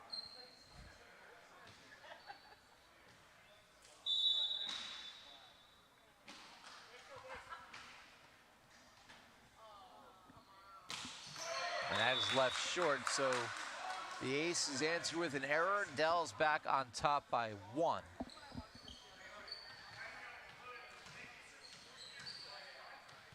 Rattray with 11 kills. I actually miscounted. Chapman already is in double figures. He's got a dozen now. Sneaky, sneaky, Michael Keegan. Keegan showing that he can be involved offensively as well. Played his college volleyball at Purdue Fort Wayne. He's a mastodon where he played for the legendary Ryan Rock Perrott at that program. One of the great nicknames in Division I. Not quite the Gauchos, but I think next level. The Mastodons, yeah, they're pretty good. Right there with the Anteaters. I was just thinking the Anteaters, so we're right along the same channel of thinking. There's some good ones out there. Because, during the college basketball, during the run to the Elite Eight, everybody learned about a team I've known forever, which is the St. Peter's Peacocks. Everybody loves seeing Peacocks strut themselves, strut their stuff. Nick England strutting his stuff. Nick England, folks, has 10 kills. I believe that is a career high in the NVA for Nick. Well, the Mark Ramblers. This day in history, Matt. Ramblers need Nick to have a career day. So far so good. And that is left short. And on a side out back to the Tornadoes, 13-12. Man, maybe we're a little too conservative, or I got to take full responsibility for this. I shortchanged Nick in the pregame show. I said we need at least 4 out of you. He's going to try to double that, triple that. Just think you had some low expectations for Nick England. Well, it's been a while, you know. He hasn't played since the first event. 4 points, though, I mean. I said 4 kills. 4 kills, still. I expected him to get involved elsewhere, you know, a block here. Not a block in field, Chapman. An ace here. Maybe it'll be an ace right here for Nick, trying to tie it up. Goes right to Chapman. Here's Canole with the roll. Oh, so pretty. That's the second time Canole's done that. That beat shot over the block, really well placed. See the Ramblers talking about who needs to take that ball. So communication will continue for the back row players from the Ramblers. They go to Aguiar a little bit late there, but touches it into a useful spot. And the Ramblers 14-all. So every time Dallas gets themselves back a 1-point lead, Las Vegas has answered. And here's Aguiar to try to put his team in front. Matt Hilliard is in the building. The Stunners and the Untouchables. That will be our next match at 12 noon in Pacific time. Here's Canole, left it short.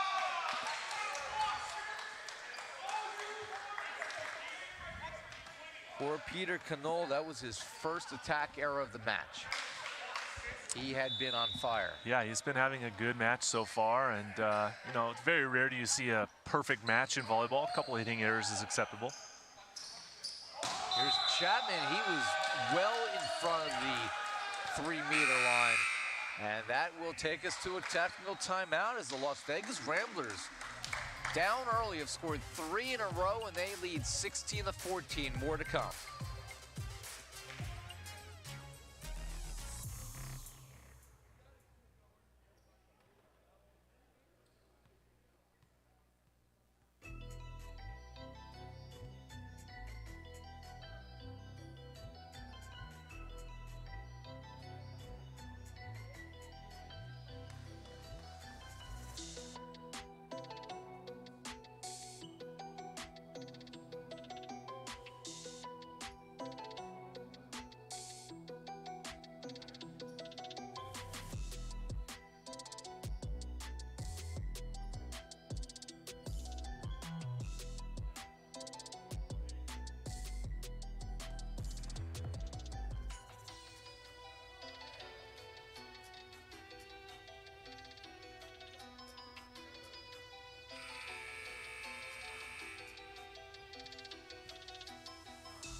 Back here courtside in San Bernardino in game number 3. Winner of this Got something on the Tornadoes. have themselves a 2-1 lead in a positional match. We'll talk more about that as this rolls on. But you know what? During the timeout, Noah Chast often has a chance to play James Bond and spy on the happenings on the sidelines. And what did you do over here, Mr. Chast? Well, we've been seeing these defensive miscues from really both sides on some of these softer rolls or crafty tips, but it's been frustrating the Tornadoes. Well, they don't have a sideline right now, but their whole team. And there's a lot of miscommunication, and Coach Quinones is saying, I mean, just somebody get it. Somebody make the move and get that ball up, and we'll take care of it from there. But if the ball's not towards Libero Scholdenberg, or if he's off the court, there's a lot of hesitation as to who's taking the ball and cleaning up these softer tips and dinks. I mean, it goes back to, quite frankly, what club coaches teach at the younger levels. My daughter's a club player, U16s in New Jersey, and it's the same thing there. Nothing falls. I don't care who gets the touch, nothing falls. We'll figure it out from there. And for the Tornadoes, they got to figure this out quickly. As Chapman outside the antenna. And what has happened to the Tornadoes? They have now seen the Ramblers score 5 of the last 6 points. Yeah, they definitely have lost some momentum. A little lull here in set 3 from the Tornadoes. They're, you know, still within striking distance, but that's a fortunate service error for them. Really need to find some fire, get some momentum here in set number 3.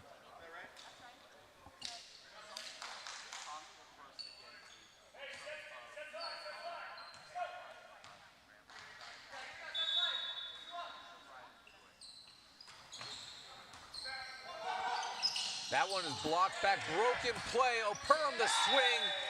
Not a powerful swing, but you don't need to there. Chike just found the unoccupied corner. It's all about placement. Ira doesn't have to be straight down. You just got to find the open court. Sometimes you don't need it on the highlights height. Sometimes you just got to put it on the court. And the Ramblers are going to challenge whether Dallas was into the net. Interesting challenge here by the Ramblers. They have the advantage by 2 points. They're calling that, they're accusing Dallas Tornadoes of touching the net during the point and thinking that our officials missed it, so they're going to use a challenge for this. And guys, from my perspective, it did seem like a little bit earlier in that rally before the ball was put down. Chapman on one of those joust balls may have been in the net, and it did not get called. Obviously, play went on. Ramblers lose the point. A smart challenge to say, you know, retroactively, hey, I think there was a missed net call there. All right, well, you hear that from Noah. He says that there was a net. So we'll just start calling Noah Eagle Eye Noah.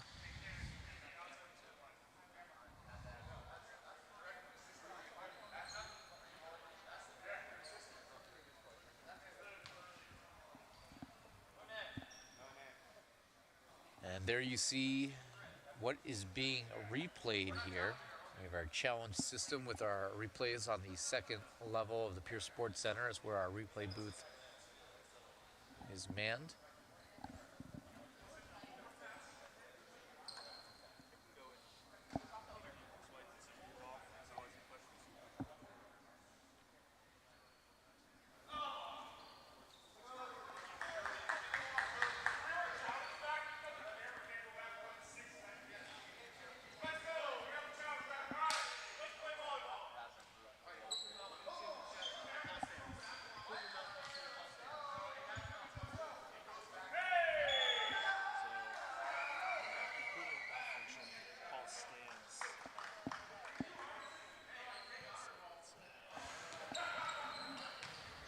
Well, sometimes the replay is inconclusive, and it was indeed inconclusive at this time. So if it's inconclusive, you got to keep the original call. Point for Dallas. And now the quick side out goes back to Las Vegas. That's the Andrew Lee, the Untouchables challenge success. You lose the challenge, but you get the next point. Andrew Lee's head coach of the Chicago Untouchables has had his problems winning challenges this year. Felix Chapman. Goodness. Oh, goodbye replay camera, as that is Brandon Rattray is all tangled up trying to run that ball down off of the hands of Felix Chapman. So the 10-foot line camera on that side will never be used again. Brandon Rattray, more importantly, is okay.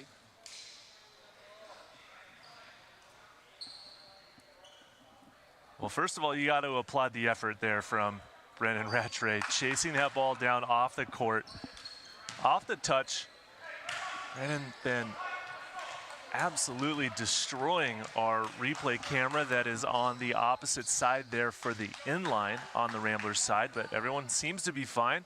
The camera will have to get readjusted, but almost thought that Rattray was going to get decapitated by that camera, but ball falls, point goes to the Tornadoes, so back to action now. And that's a big break for Dallas, as that one does fall in. That pass is a little bit off to Mark Rattray. He misses long, and we're tied at 19 unless there was a touch.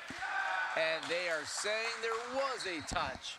Down, second official called a net violation that time on Dallas. He called a net violation. Interesting. I did not see that, Matt. Either way, point goes over to Vegas. It's a 2-point lead, 20-18. And they give it right back. Matt Knigge with a misfire. So Lloyd Stevens, who is the leader of our replay system. We use the R3 Digital Video Challenge Review System. And right now he's trying to fix that camera that Brandon Rattray annihilated. That serve into the net, and a break goes back here. Poor Lloyd.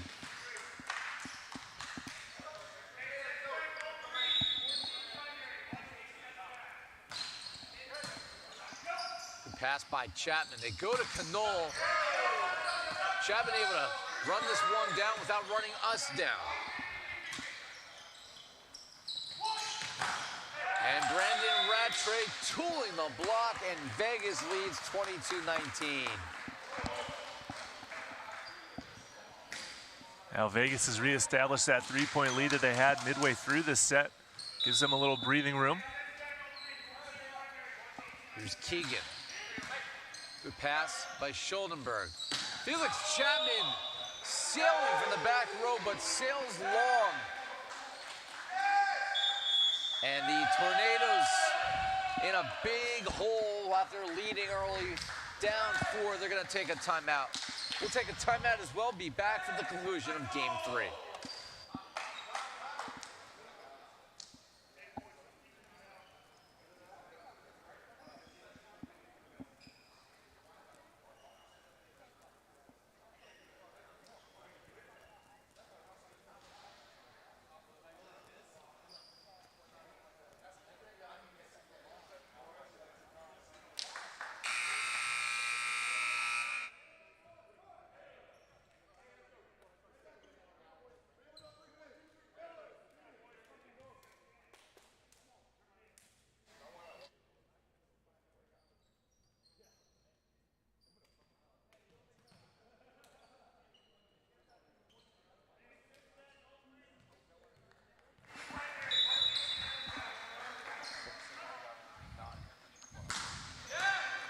We are back to live action after the timeout. Keegan goes to Rattray, and he gets it to go.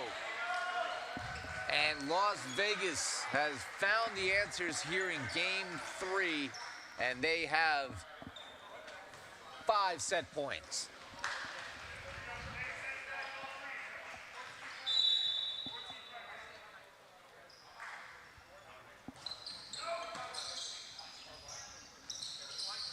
Go to Chapman, block back off of the net, free ball, and Brandon Rattray puts a cap in it as the Las Vegas Ramblers take Game 3, 25-19, and after a 14-13 lead, the Tornadoes scored just 5 points the rest of the way as they were outscored 12-5 to close the third set.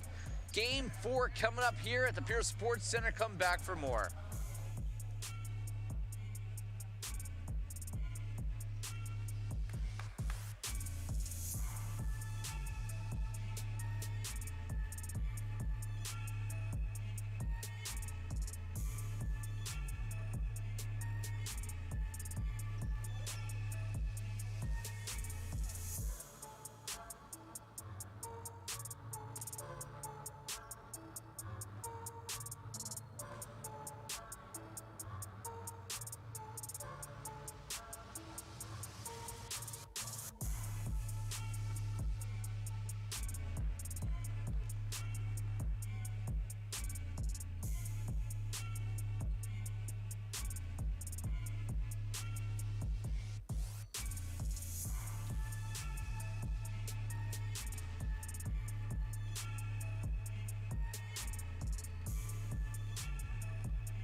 And we're going to send it over to the sideline where we have a special interview in between set 3 and 4. It's Ollie England with Noah Chast. Yeah, Ira, a very special interview. Ollie England and Ariana England. And Ollie, I mean, how excited is he to see his dad out there playing? I know, it's very excited. This is his first time watching his dad. What do you think? How do you think they're doing? Ollie, give me your intake. What are you seeing from Nick out there? He says, I would like Dad to come play with me, but Dad's doing really well for an old man. We like the sleeve. Oliver would like one for himself, so we got to tell Dad that soon. Be honest, who's more of a handful, Nick or Ollie? All of the above. That's a very good answer. And who's got more energy out there, Ollie or Nick after a big block? You know what? I would say Nick, but I think Oliver's learning from him very closely in time.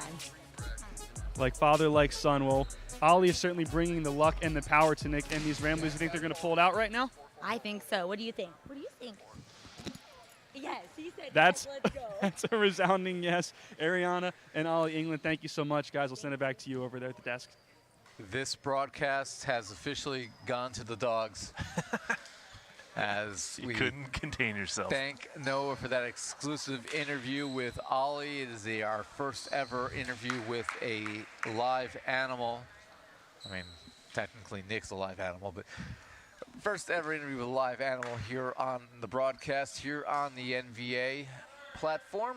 We also appreciate Ariana, the lovely, still technically newlywed. They've been married for under a year, right? I think so. Yeah, so just technically newlyweds. I mean, some words, you know. She threw a little gas down though, calling Nick an old man. Something my wife would do as well. So she's settled comfortably into the role now of Mrs. England. Can throw some heat. As we are underway here in game number 4. Again, for Dallas, they got to win it.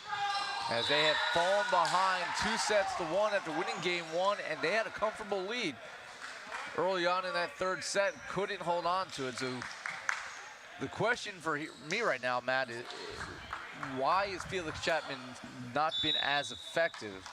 Well, the Tornadoes just haven't really found their stride with this group of guys on the court today. And whether it's the location of the setting or maybe the block and defense of the Ramblers, but Chapman has had a hard time, and you see the effort there. It's not that, it's just a matter of putting all the pieces together. Well, Nick England just put away his 11th kill. He is hitting about 50% today. Only has made 2 errors. I mean, there's a potential case here that if Las Vegas wins this match, New England's our man of that. Nick England will be our man of the match. Yeah, that'll be interesting. So.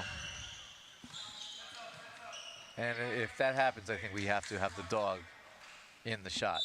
I think that is a must-have. Well, we'll see how this one pans out here as Matt Carnegie will serve.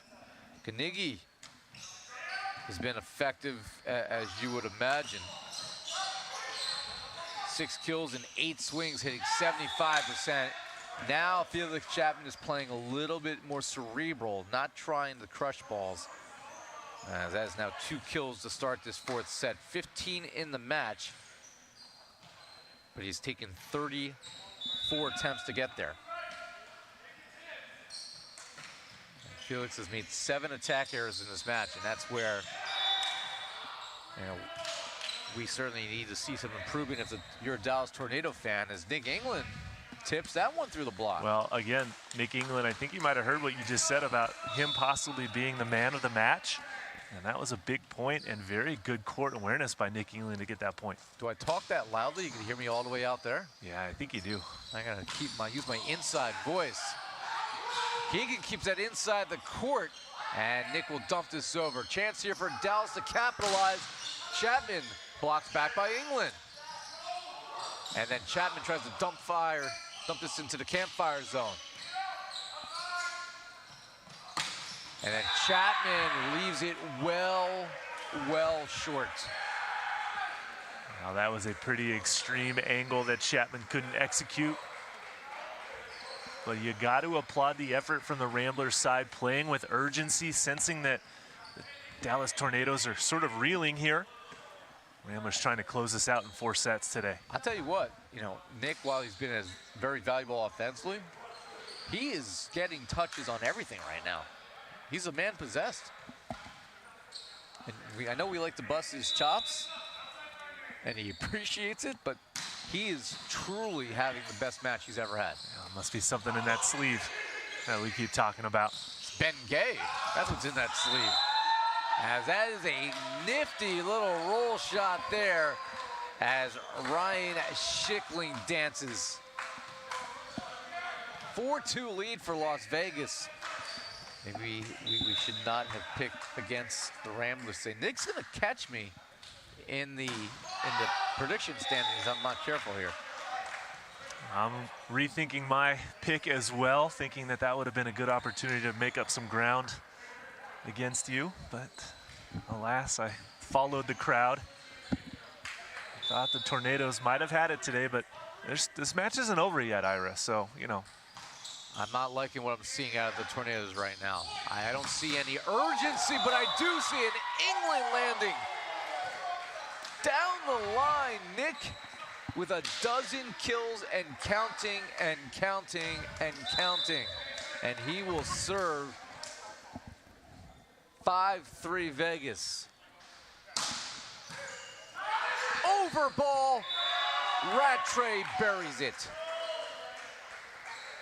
Brandon passing. Rattray, my good, he didn't even have to do much there. Just went up and just popped Took care of it pretty space. easy, but the passing of the Tornadoes is completely broken down at this point now. I know it's still early, 6-3 here in set 4, but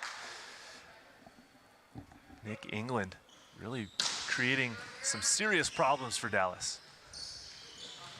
And tooling the block is Chapman as he was off balance on the moon landing. Again, this is our first of 4 matches today.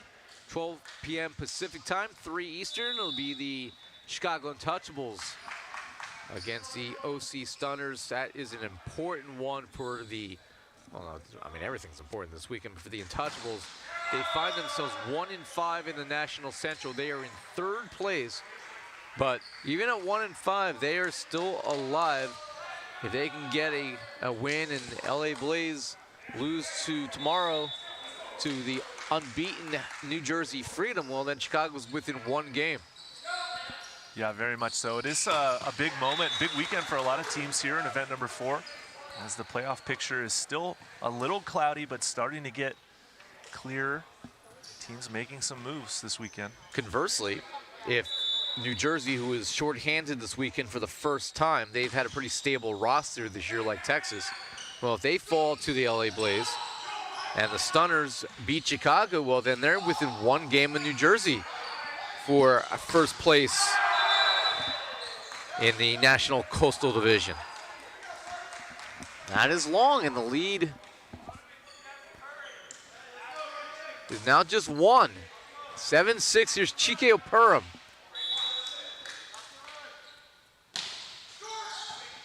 England runs that one down. Rattray swinging away, and he's able to hit that off of the passer. Out of bounds for another kill for Brandon Rattray, who is, he's chalking up numbers like he normally does as he'll drop back to serve here. Rattray leads the Ramblers with 17 kills and 19 points.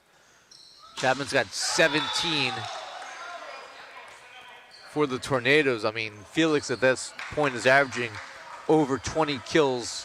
I mean, you add in that 36 kill performance, probably averaging close to 23 kills per match this season, but just too many attack errors today. Yeah, pretty quiet today. Not quite on point by Felix. That one can't be put away. And Vegas is into the net, so a point for Dallas. Missed opportunity there for the Tornadoes, not able to put away a free ball, but it all works out. Here is Peter Canole. Nice serve by Matt Carnegie. Good set from Michael Keegan. And he continues to just hit at a high efficiency rate.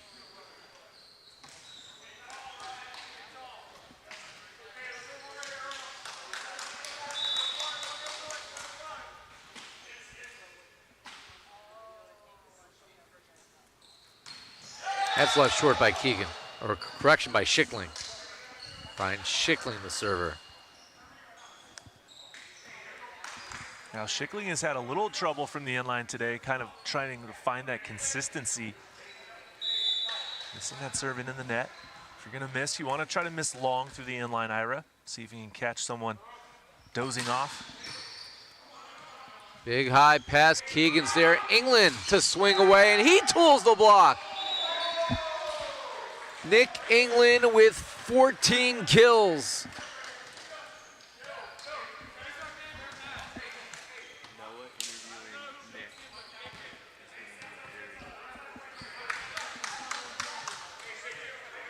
Here is Carnegie.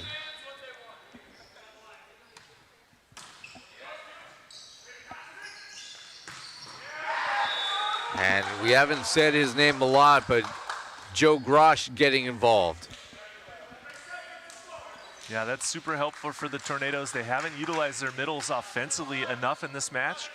Grosh and Apurum have been relatively quiet, but that time running it through the middle for the quick point, but followed up by a service error, Ira. Well, the passing hasn't been there for Dallas. Passing's not there. Your middles are basically going to be invisible, and that's what we're seeing here.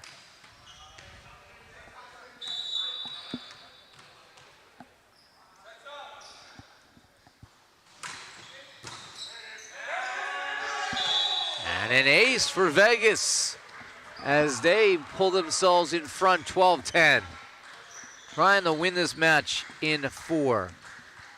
Yeah, that's a big serve down there, attacking the seam between Chapman and the other outside hitter, McKenzie. One of those tricky little spots that the two passers really have to overly communicate about on who's going to pass the seam serve. But credit to Keegan for finding it and scoring that ace.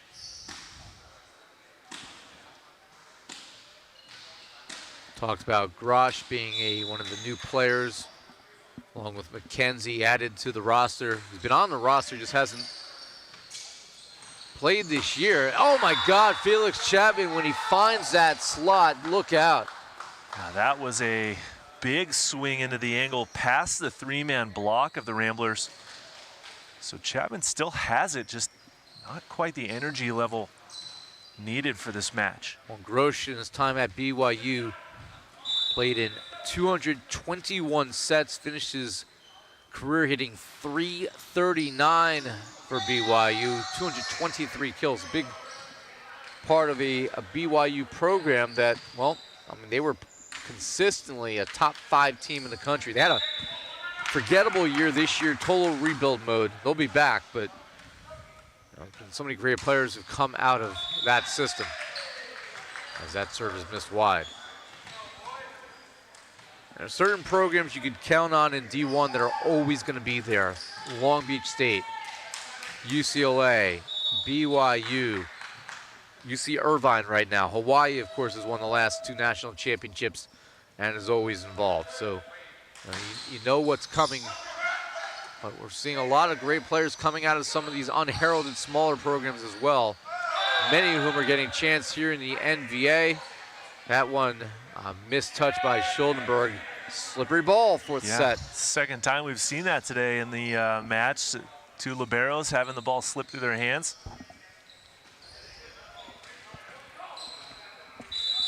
These Mikasa balls are different than some of the balls you'll see in college, where they're basically completely round. You don't have the seams that you typically do.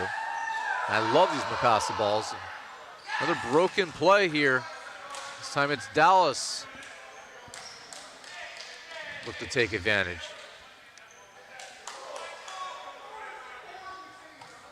Well, this ball is, commonly used a lot on the international level, right? This Mikasa ball, and not quite the traditional panel construction that we see typically with some of those Moultons or other brands. And then there's these dimples that are sort of placed into the leather of the ball. It's a very unique feel, but the ball that's used for the Olympics and the World Championships, some of the most biggest international events of the year, and also here on the NBA.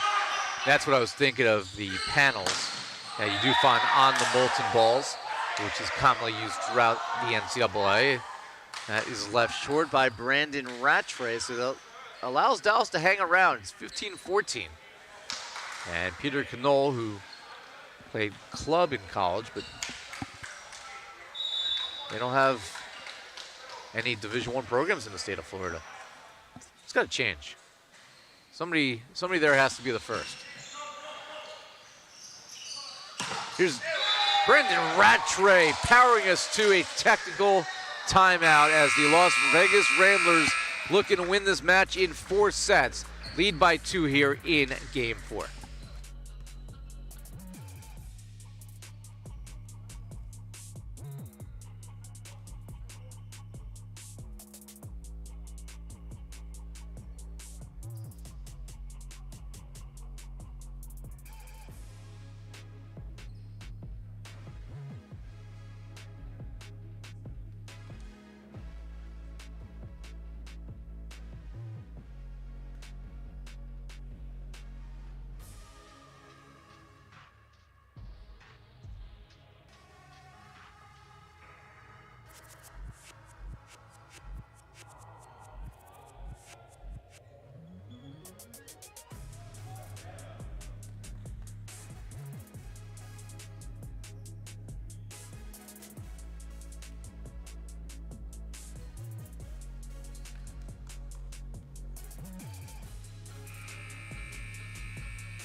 Back here, live action, Game 4, Felix Chapman, and a fair catch for Thor. Ira, I thought you were going to set that ball back over to England so you could get on the stat sheet, get your first assist of the day. And missed opportunity, but I've seen the ball slip through the hands of these libs today, and I just didn't want to end up on the blooper reel. That's a good call by you. Self-preservation, Matt Prosser. Smart. I don't need to become a meme. That gets it done again. Another kill for Carnegie. 17-15 is the score. I mean, I could have swung back too, but I if I misfire, I don't want to take out the camera. We've already had one piece of equipment get annihilated today. Yep. Brandon Rattray 1, replay camera 0. Now, I'm pretty sure we're going to go have a broadcasters match later today anyways on the beach courts. At the height of the warmth today, it should get in the low 90s here in San Bernardino. Let's do it. I'm game. My gear's back at the hotel, though. I mean, unless we're doing it in khakis, that would be something. I'm going to reenact the Top Gun volleyball scene since the newest one came out. I have not seen the film. It is on the to-do list. Brandon Rattray, another kill. He's got 20. And the lead is 18-16.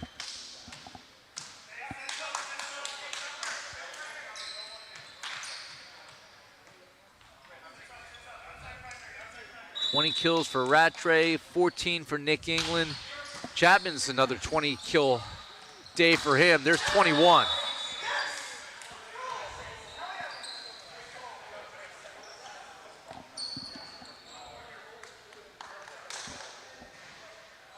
Now Chapman, the only player from Dallas with double-digit kills in this match, showing perhaps why Dallas hasn't been able to get back into it after that set 1 victory.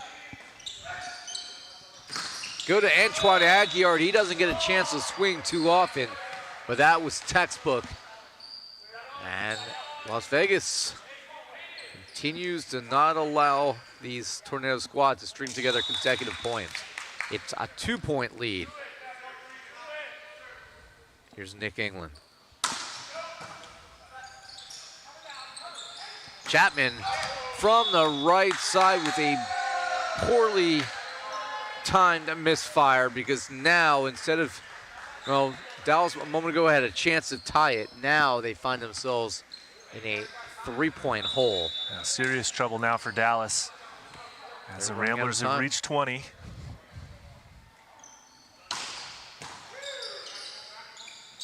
Got to get something here. And Canole that is outside the antenna.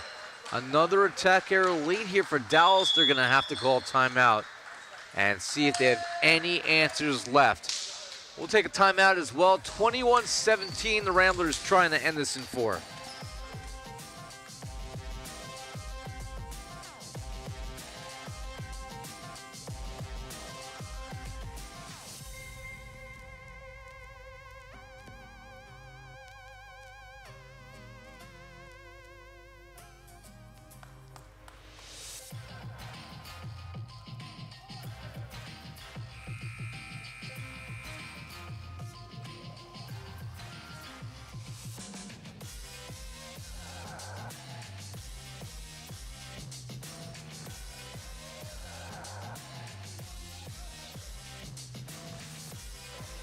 So Matt and I are having a Top Gun discussion off air here, and I'm trying to remember when. God, it had to be the early 90s the last time I saw Top Gun. Yeah, I got to watch it again. You're missing refresh out, my first of memory. all. I think I hear a Top Gun Well, marathon I coming got up. the soundtrack. Everybody does. I mean, you and I are both in our 40s. I mean, that's the music of our youth, brother. But I have to go back and watch the movie. I don't think I've watched it since high school. I probably watched it in A lot college. of good life lessons in that movie. Yeah, a lot of life lessons. You know, get yourself a cool pair of sunglasses, top of the list. Here's Felix Chapman trying to get this a little closer. That comes over on 1. They go to Chapman from the back row and he delivers. As long as Chapman is on the floor, you cannot count out the Tornadoes because he can score points quickly and often, as we see here, especially from the inline and then on the counterattack with the Bic. Still down by 2, but trying to get something going here. Cut the deficit in half. Another good serve by Chapman. Better pass this time. Here's Brandon Rattray getting answers. Now for the Ramblers, Rattray doing a nice job to get that side out. They needed it there to regain that 3-point advantage here in the business end of set number 4 as they're trying to close out this match, Ira. I have a very important question. So the next match is the Stunners and the Untouchables, and I will be calling that alongside Nick England. Will he shower first? Hopefully he's got some cologne he can spray on his I just don't broadcasting know. polo shirt. This wasn't part of my contract, Matt. Yeah. I have a sensitive nose. Fortunately, I won't be on the call for that one. But be on the sideline coaching your team, trying to draw closer to a playoff spot. Chico Perham with the serve. Oh, Matt Carnegie dropping bombs. Hanging in the air to make it 23-20, and that might be all. Yeah, Carnegie with the ability to hang in the air and then turn it back with some serious authority that time. So Dallas will utilize timeout number 2. We'll take our final break and be back for the conclusion of this one.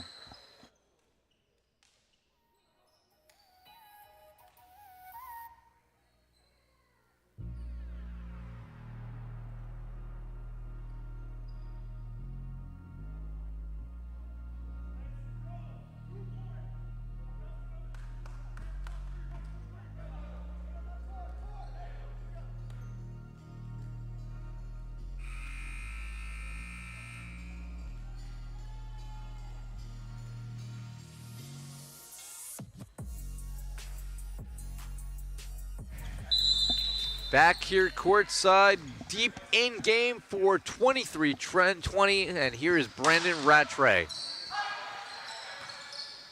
Chapman, the swing away, run down by Brandon. They go to Carnegie. Can this one be pulled back, bouncing around? But no. Rattray with the winner. And there is an argument here from Dallas.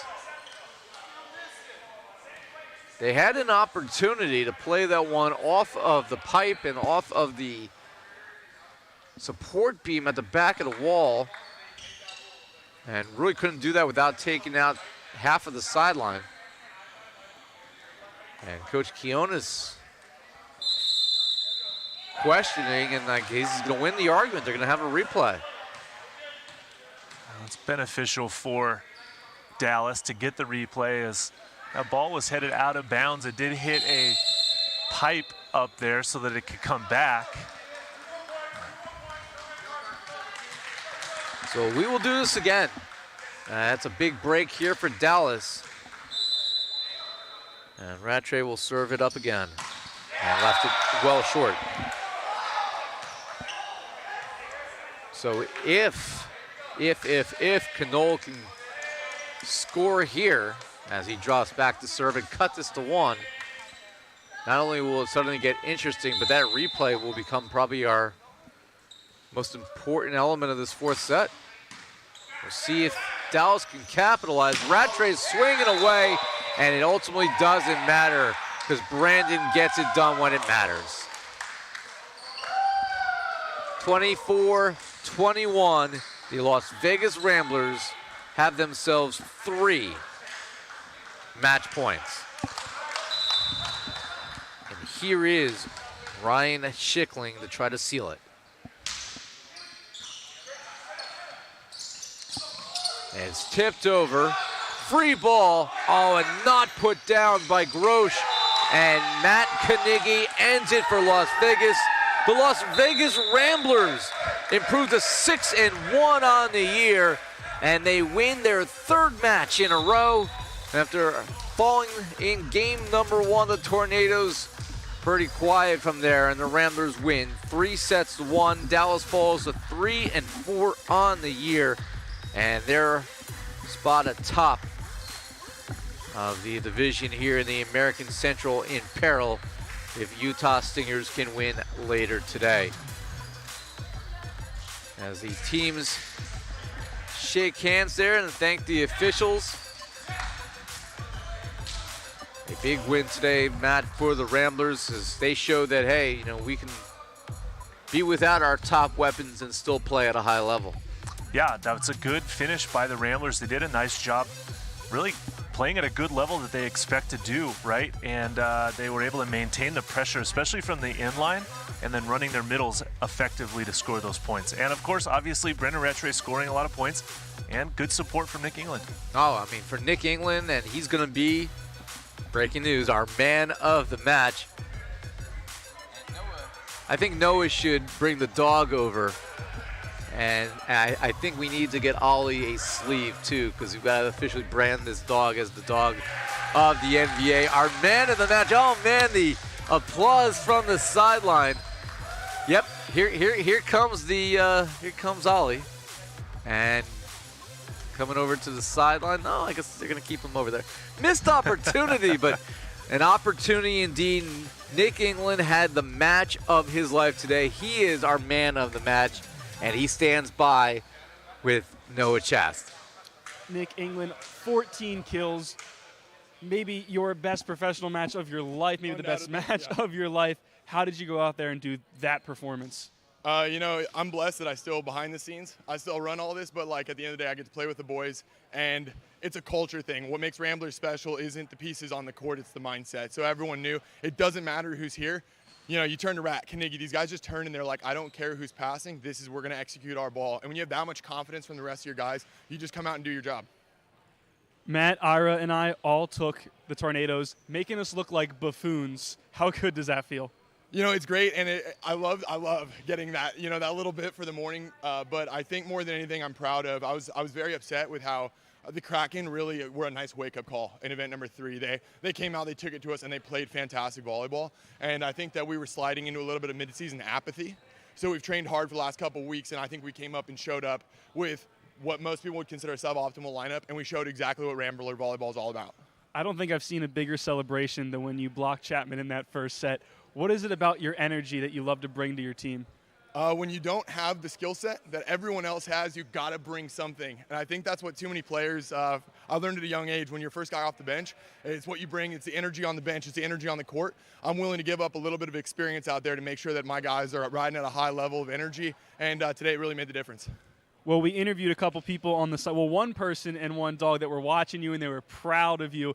Here's Ollie, your dog. Anything to say to your huge fan squad?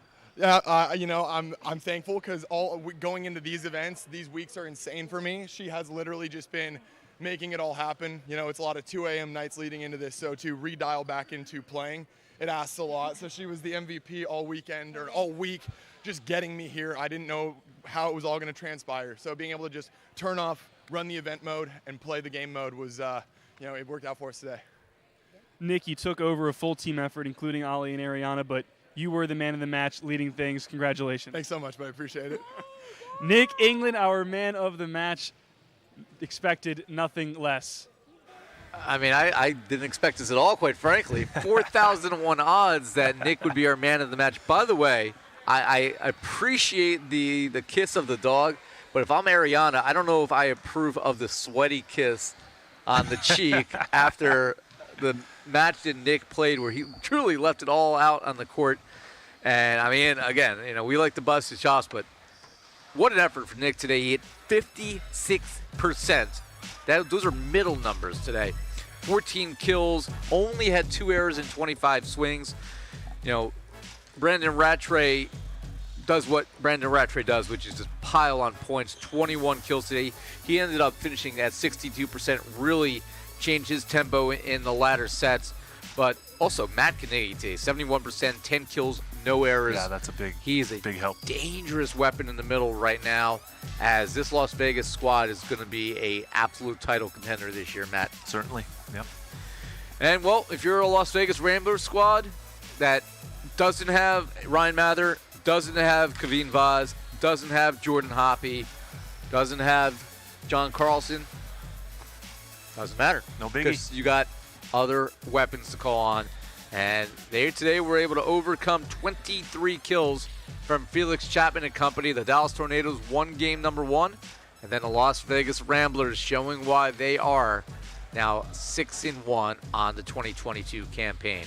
Next match will be 12 p.m. It'll be Matt Prosser on the sideline coaching the OC Stunners as they look to improve to 5-2 on the year when they take on the 1-win Chicago Untouchables.